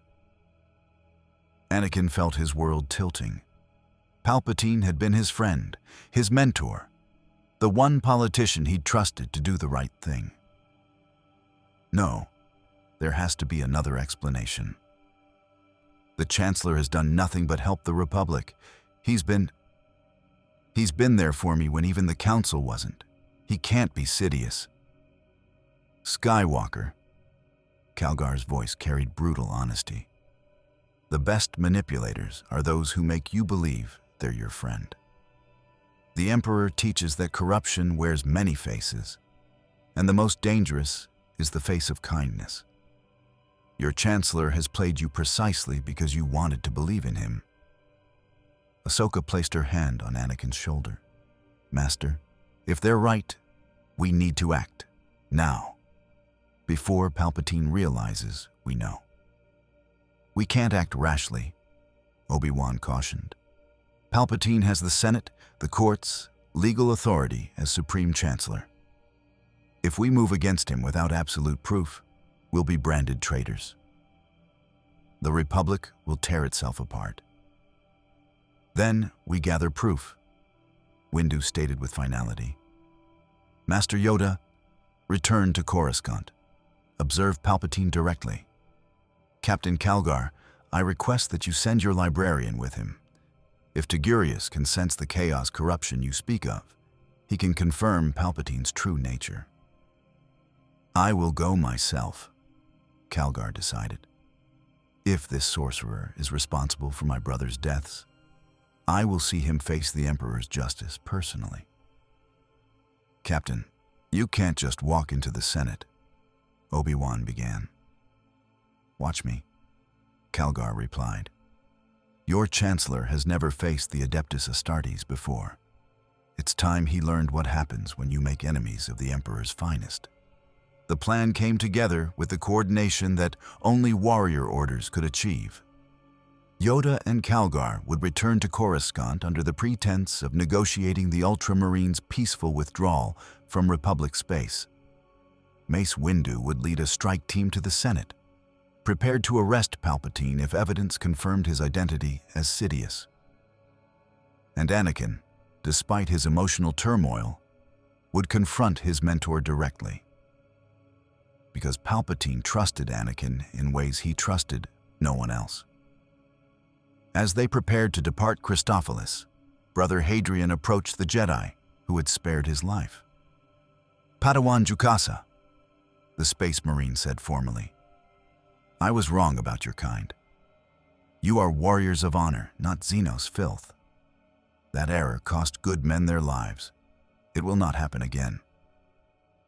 Zet Jukasa, the young Padawan who'd shown mercy in a crystal ravine, smiled sadly. We were all wrong, Brother Hadrian. We saw monsters where there were soldiers. But maybe that's the point. The real monster was the one who made us see each other that way.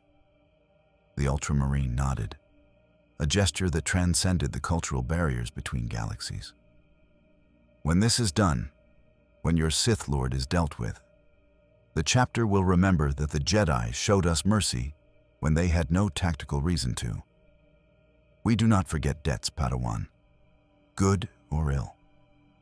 As Republic and Ultramarine vessels prepared to jump to hyperspace, Obi-Wan stood beside Captain Calgar on the Resolute's bridge, watching Christophilus recede in the viewports. Captain, what will you do if we're wrong? If Palpatine isn't Sidious? Then we will apologize for the error and seek the true culprit, Calgar replied. But if we're right, then we're about to start a very different kind of war, Obi-Wan finished. One where both our orders stand together against a darkness that has been poisoning the Republic for decades. Calgar's helm turned toward the Jedi Master. Master Kenobi, in my galaxy, we have a saying, the Emperor protects. But perhaps in this galaxy, something else protects as well. Your force, as you call it. And maybe, for the first time in 10,000 years, we're learning that the Emperor's light can shine alongside other lights without diminishing either. That, Obi-Wan said quietly, might be the most hopeful thing I've heard since this entire nightmare began. The fleet jumped to hyperspace, carrying Jedi and Astartes toward Coruscant in a confrontation that would shake the Republic to its foundations. Behind them, on Christophilus, clone troopers and space marines continued recovery operations side by side. Proof that even warriors bred for absolute certainty could learn, adapt, and change. And in the Senate building on Coruscant, Supreme Chancellor Palpatine felt a disturbance in the Force and smiled. His pawns were finally making their move. Soon, very soon, everything would fall into place. Coruscant's Senate district gleamed under artificial lights as the Republic's heart beat with bureaucratic life, unaware that within hours its foundations would crack. The Resolute and Macraga's Honor emerged from hyperspace in formation. Republic and Astartes vessels approaching the capital world together in a sight that would have been unthinkable mere days ago. On the Ultramarine battle barge's bridge, Captain Calgar stood in full Terminator armor, the gauntlets of Ultramar repaired and consecrated, prepared for the confrontation that 300 years of warfare had trained him for. "Brother Captain," Librarian Tigurius reported, his psychic hood crackling with power. "I sense the presence Master Yoda described. It radiates from the Senate building like a cancer in the warp. Corruption on a scale I've rarely encountered. This Palpatine has been channeling dark energies for decades without detection. He's extraordinarily skilled at concealing his true nature. Not skilled enough to hide from combined scrutiny," Calgar replied. "If the Xenos Psychers couldn't detect him individually, but we can together, that suggests cooperation is the key to his defeat. Fitting that his manipulation brought us together to destroy him." On the Resolute, Anakin Skywalker prepared to face the man who'd been his mentor, his friend, the one politician he'd trusted above all others. The mechanical hand he'd received after losing his arm to Count Dooku clenched and unclenched, a nervous tic he'd developed. Obi-Wan noticed and placed a hand on his former Padawan's shoulder. "Anakin, you don't have to be the one to confront him," Obi-Wan said gently. "If this is too personal, that's exactly why it has to be me," Anakin interrupted. "He trusts me, Obi-Wan. He spent years cultivating that trust, manipulating me. If I'm there, he might let his guard down enough for us to see his true face. And if he really is Sidious," Anakin's voice hardened, "then I need to hear him admit what he's done. I need to know if everything, our friendship, his advice, his support, was all just another lie." The plan was elegant in its simplicity. Anakin would request an emergency meeting with Chancellor Palpatine, citing urgent matters regarding the Astartes situation. Mace Windu would lead a council strike team positioned nearby, ready to intervene at the first sign of treachery. Captain Calgar and his honor guard would provide additional support, their immunity to force manipulation making them ideal backup against a Sith Lord's powers. And Master Yoda, the Order's most powerful member, would maintain a force meld with Anakin, ready to sense any deception. What none of them anticipated was that Palpatine had been expecting them. The Supreme Chancellor's office reflected the grandeur of a 1,000-year-old republic. Elegant architecture, priceless artwork, viewports overlooking Coruscant's endless cityscape. Chancellor Palpatine sat behind his desk, his kindly features arranged in an expression of concern as Anakin Skywalker entered. "Anakin, my boy," Palpatine greeted warmly. "I was told you needed to speak urgently. I trust the situation with these Ultramarines is being handled diplomatically. The Senate is quite concerned about foreign military forces operating within Republic space." "Chancellor," Anakin began, his hand near his lightsaber, "I need to ask you about the Clone Wars, about Count Dooku, about how the Separatist movement began." Palpatine's smile didn't waver, but something shifted in his eyes. Calculation replacing warmth so quickly that Anakin almost missed it. "Of course, Anakin. What troubles you?" "We found evidence that the war was orchestrated, that both sides have been manipulated by a hidden power operating within the Republic itself. The Jedi Council believes that power is a Sith Lord named Darth Sidious." Anakin watched Palpatine's face carefully. "They believe Sidious has been hiding in plain sight for years, using his position to corrupt the Republic from within." "How troubling," Palpatine replied, his voice carrying perfect notes of concern. "And do the Jedi have any suspects?" "You know they do, Chancellor," Anakin said quietly, "because you're Sidious.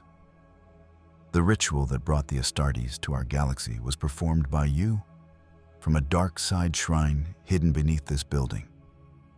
You've been playing both sides of this war from the beginning." For a moment, silence filled the office. Then Palpatine began to laugh. Not the gentle chuckle of a kindly politician, but something darker, richer, with malevolent satisfaction. "Oh, Anakin," Palpatine said, his voice shifting subtly, power radiating from every word. "I'd hoped to bring you to my side before this revelation. You were to be my greatest achievement. A Jedi so powerful that even the Council feared you, so desperate for validation that you'd do anything to protect those you loved. But I suppose circumstances have forced my hand earlier than planned." The mask fell away. The kindly grandfather expression melted into something ancient and malicious. Dark side energy radiated from Palpatine like heat from a furnace, and Anakin felt it pressing against him, seductive, powerful, promising everything he'd ever wanted if he'd just surrendered to it. "I am Darth Sidious," Palpatine declared, rising from his desk. "I have orchestrated every moment of the Clone Wars, manipulated every faction, positioned every piece on the board. The Jedi Council, the Senate, the Separatists, all dancing to my tune. And yes, I brought your Astartes friends here, intending to weaken the Jedi Order before executing my final move." "Order 66, Anakin realized with horror, Master Yoda's warnings flooding through their force meld. "You're going to use the clone army to kill the Jedi." "Eventually," Sidious confirmed, lightning beginning to dance across his fingertips. "But first, let's address the more immediate problem. You've brought witnesses who can expose me. That requires adjustment." The door exploded inward as Mace Windu led the Jedi strike team into the office. 4 council members, their lightsabers igniting in a chorus of plasma activation. Behind them came something Sidious hadn't anticipated. Captain Marneus Calgar in full Terminator armor, the gauntlets of Ultramar crackling with power field energy, followed by 5 of the chapter's finest warriors. "Darth Sidious," Windu declared, his purple blade held in Vyapad's aggressive stance. "In the name of the Galactic Senate, you are under arrest." Sidious looked at the assembled force, 5 Jedi Masters and 6 Adeptus Astartes, and smiled. "I don't think so." What followed was violence on a scale Coruscant had never witnessed.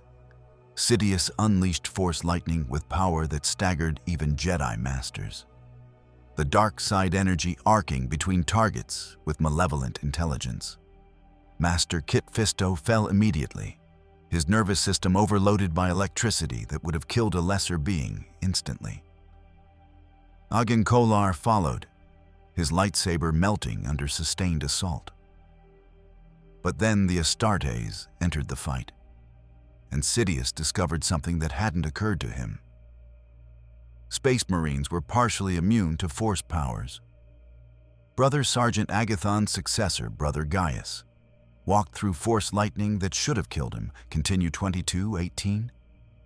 His ceramite armor grounding the electrical discharge, while his twin hearts and enhanced physiology resisted what penetrated his defenses.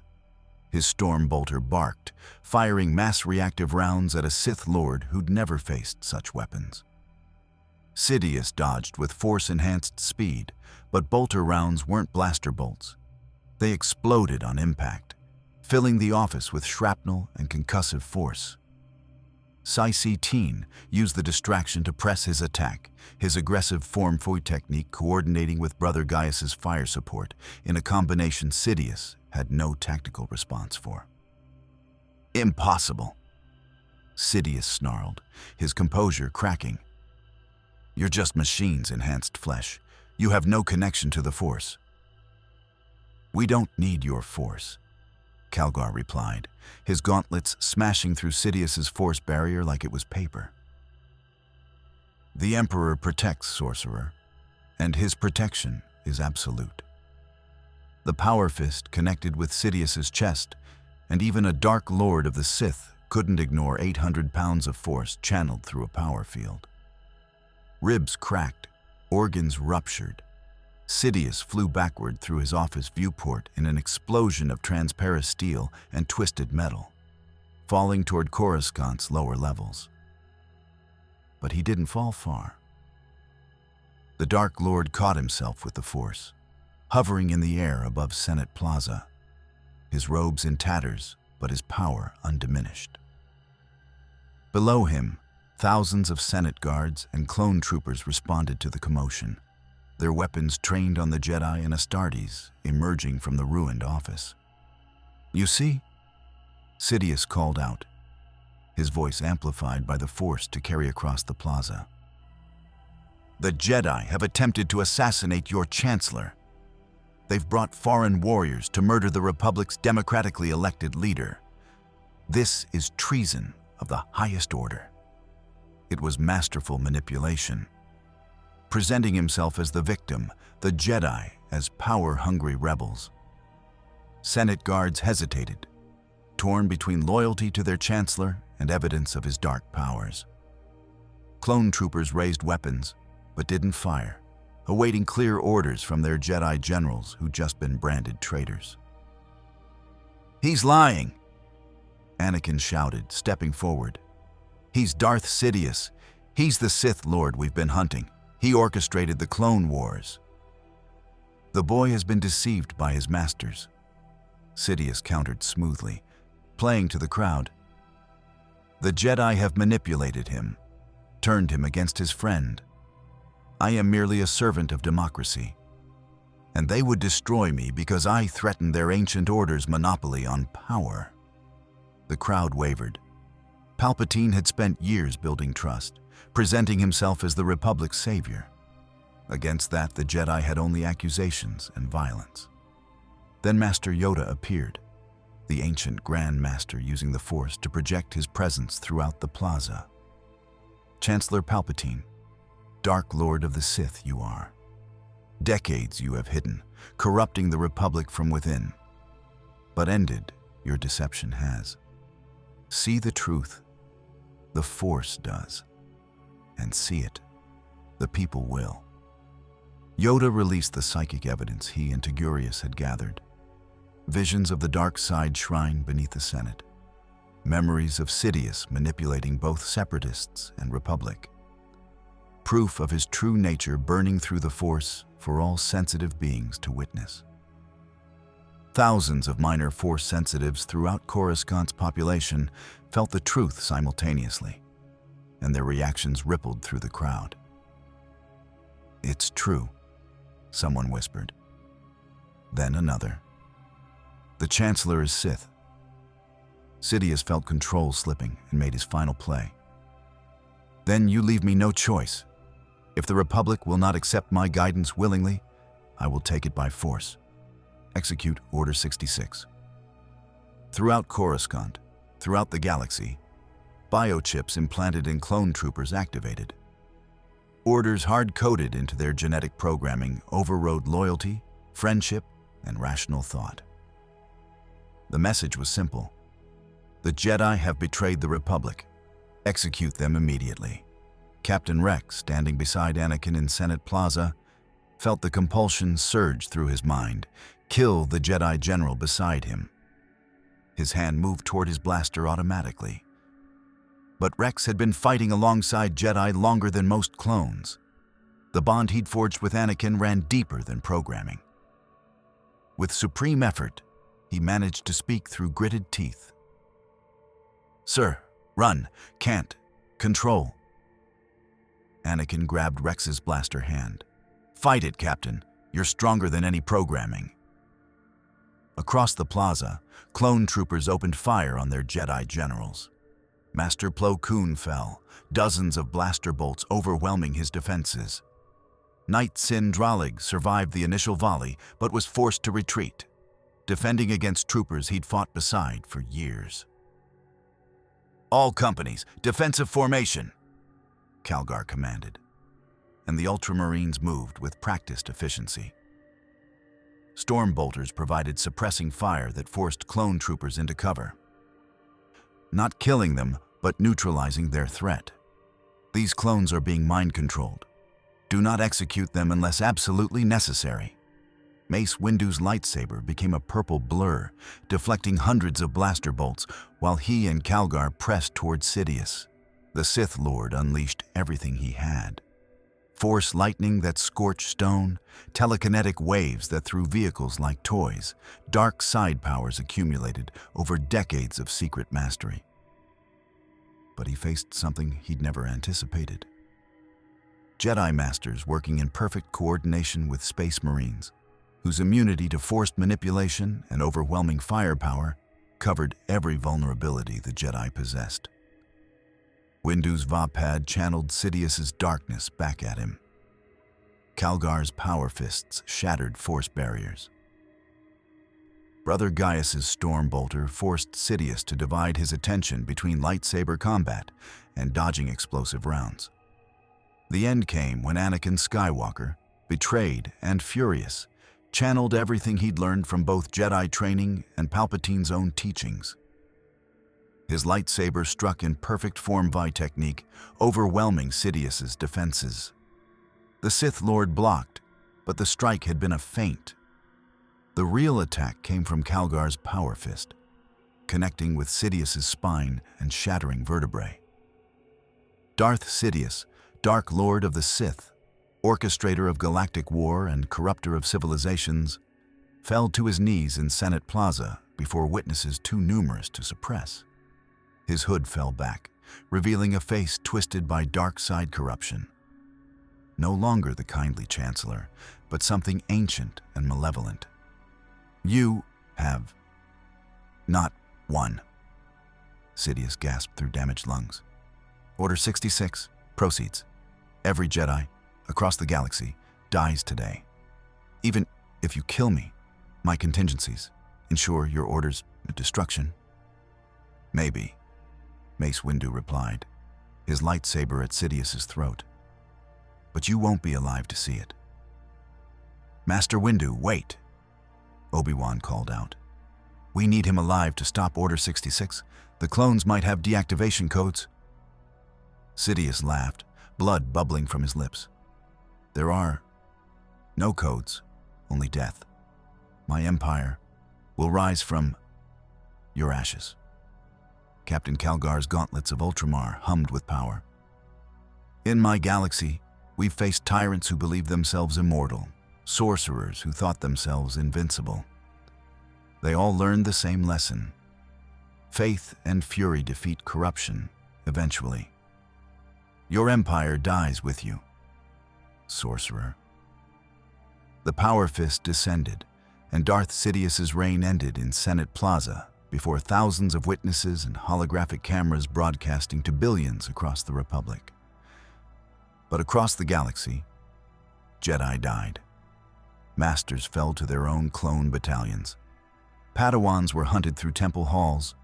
Younglings were executed by soldiers they'd trusted. Order 66 would claim hundreds of Jedi lives before emergency broadcasts warned survivors to go into hiding.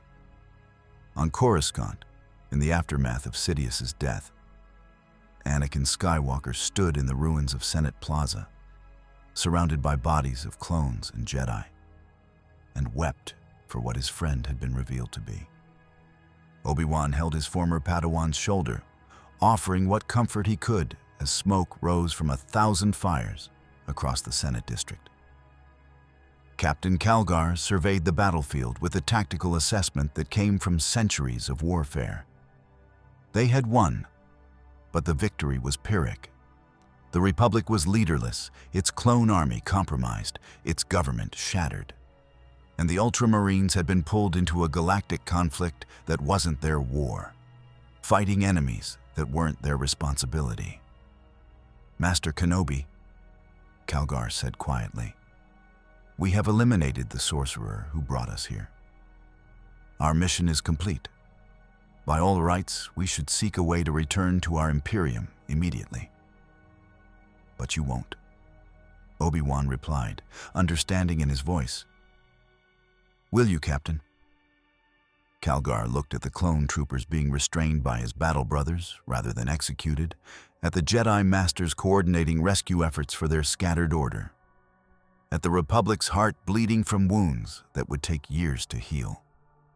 He thought of Brother Hadrian, who'd been shown mercy when he expected only death, of fighting alongside Jedi against mutual enemies, of learning that righteousness could exist in forms his doctrine had never imagined. The Codex Astartes teaches that when you begin a war, you fight it to completion, Calgar said finally. We came here believing we fought heretics. We learned we fought warriors as honorable as ourselves, manipulated by a mutual enemy. That enemy is destroyed, but the consequences of his manipulation remain. Our honor demands we help repair what his schemes broke. That could take months, Obi-Wan warned. Years even. Deactivating the clone biochips, helping rebuild trust between Jedi and clones, assisting with political restructuring. Then it takes years, Calgar replied. The Emperor teaches that duty doesn't end when it becomes inconvenient. We will stay until the situation stabilizes, Master Kenobi. The Ultramarines do not abandon battles half won. Master Yoda limped through the rubble, leaning heavily on his gamer stick, his ancient eyes reflecting both sorrow and hope. Learned something important we all have. Different our ways are. Different our understanding of the Force and your Emperor. But fight together, we can. Protect the innocent, we can. Perhaps that is enough. Perhaps it is, Master Yoda, Calgar agreed. My brothers and I will remain until your order is secure and your republic stabilized. Then we will seek the path home, if such a path exists. But we will leave knowing that in this strange galaxy, the Emperor's light found unexpected allies. Below them, Coruscant burned and bled and struggled toward an uncertain future. Clone troopers fought the programming that had made them betray friends. Jedi survivors made their way toward the capital, seeking refuge and answers. Senate politicians attempted to maintain order as their government collapsed. And in the ruins, Republic forces and Adeptus Astartes worked side by side. Proof that even the most absolute convictions could bend when confronted with honor in unexpected forms. The war between Jedi and Astartes was over. But ahead lay the harder battle, rebuilding trust, healing wounds, and forging from the ashes of Sidious's schemes something neither order had ever imagined. A true alliance between warriors of two galaxies, united not by ideology, but by shared recognition that righteousness took many forms. In the Force, echoes of future possibilities rippled outward. Jedi learning from Astartes' discipline.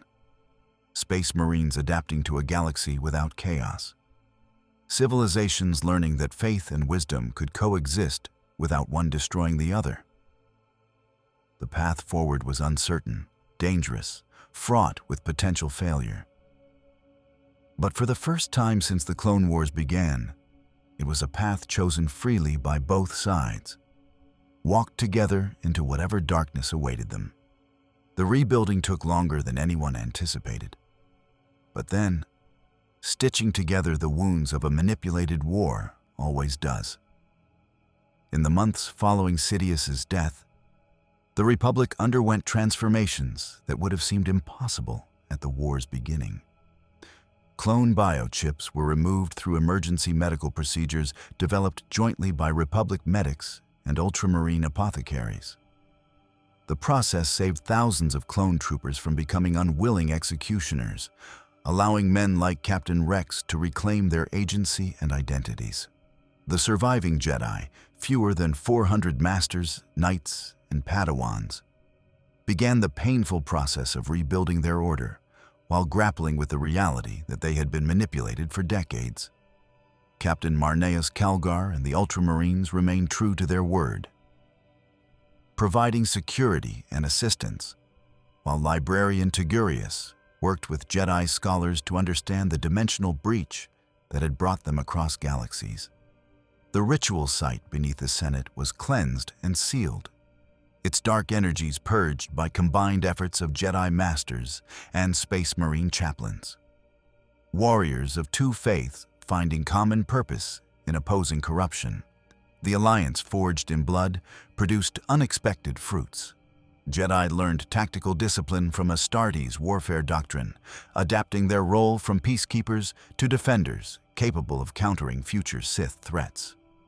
The Ultramarines, in turn, learned that not all psychers were gateways to chaos, that faith could take forms beyond the Emperor's creed, without becoming heretical. When librarian Tigurius finally discovered a method to reopen the dimensional breach, a technique requiring both warp sorcery and force mastery that neither side could achieve alone, both orders stood together to make the return possible. On the day of departure, Master Yoda stood in the newly rebuilt Senate Plaza beside Captain Calgar, two warriors from impossibly different origins who had learned to respect each other's righteousness despite fundamental differences in philosophy. Changed, both our peoples have, Yoda said quietly. Learned that absolute certainty, dangerous it is. Learned that honor, many faces has. The Emperor protects, Master Yoda, Calgar replied, his tone carrying new nuance. But perhaps he protects through unexpected means. We came believing you were enemies. We leave knowing you are allies. Perhaps the only allies in any galaxy who could understand what it means to serve a cause greater than yourself. Remember this, your Imperium will? Yoda asked. The chapter will remember, Calgar promised. And if the day ever comes when you need the Ultramarine strength, send word through whatever means you can. We pay our debts, and we owe the Jedi Order a debt that 41 warriors' deaths cannot erase. The dimensional breach opened above Coruscant, the same crimson and purple rift that had brought the Astartes to this galaxy.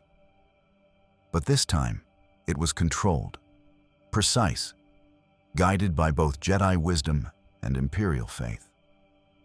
The Macragge's honor and its escort fleet prepared to transit back to the Imperium of Man, carrying with them lessons that would echo through the Ultramarines chapter for centuries. Anakin Skywalker, standing beside Obi-Wan and Ahsoka, watched the Gothic vessels prepare to depart and felt a strange mixture of loss and hope. These warriors had come as enemies, had killed Jedi friends, but had also stood beside them against darkness when it mattered most. Perhaps that was what the Force had been trying to teach him all along, that certainty without wisdom was dangerous, that righteousness could exist in unexpected forms, that even warriors bred for absolute conviction could learn and change. The Ultramarine fleet entered the breach, reality folding around them as they transited between galaxies. In the final moment before the rift closed, Brother Hadrian sent one last transmission. 3 words in Gothic that required no translation: courage and honor. Master Yoda smiled, his ears rising slightly. May the Force be with them, he said softly, and may whatever gods they serve watch over them as they return home. The breach sealed, reality settling back into normalcy. The Astartes were gone, returned to their Imperium and their eternal war against chaos. But in the Jedi archives, records remained. Holovids of battles fought side by side, tactical data shared between orders, and most importantly, proof that even the most absolute convictions could bend when confronted with truth. The galaxy moved forward, scarred but healing, forever changed by the collision of 2 warrior orders from impossibly different origins. The Clone Wars had ended, not with the Jedi's destruction, but with their survival. Purchased at terrible cost, but preserved through unexpected alliance. Ahead lay years of rebuilding, political restructuring, and the eternal vigilance required to prevent another Sidious from rising. But the Jedi and the Republic faced that future knowing something they hadn't known before. That righteousness took many forms, that faith and wisdom could coexist, and that sometimes the greatest battles were won not by destroying enemies, but by learning to see allies in those you'd been taught to fear. In the Force, echoes of future possibilities rippled outward. Jedi who would remember the lessons learned from Astartes' discipline, Republic soldiers who would honor clone troopers as brothers rather than property, and somewhere, in another galaxy impossibly far away, Space Marines who would whisper legends of Xenos psychers who fought with honor and showed mercy when they had no tactical reason to. Two warrior orders had collided. Both had bled. Both had learned. And both would remember.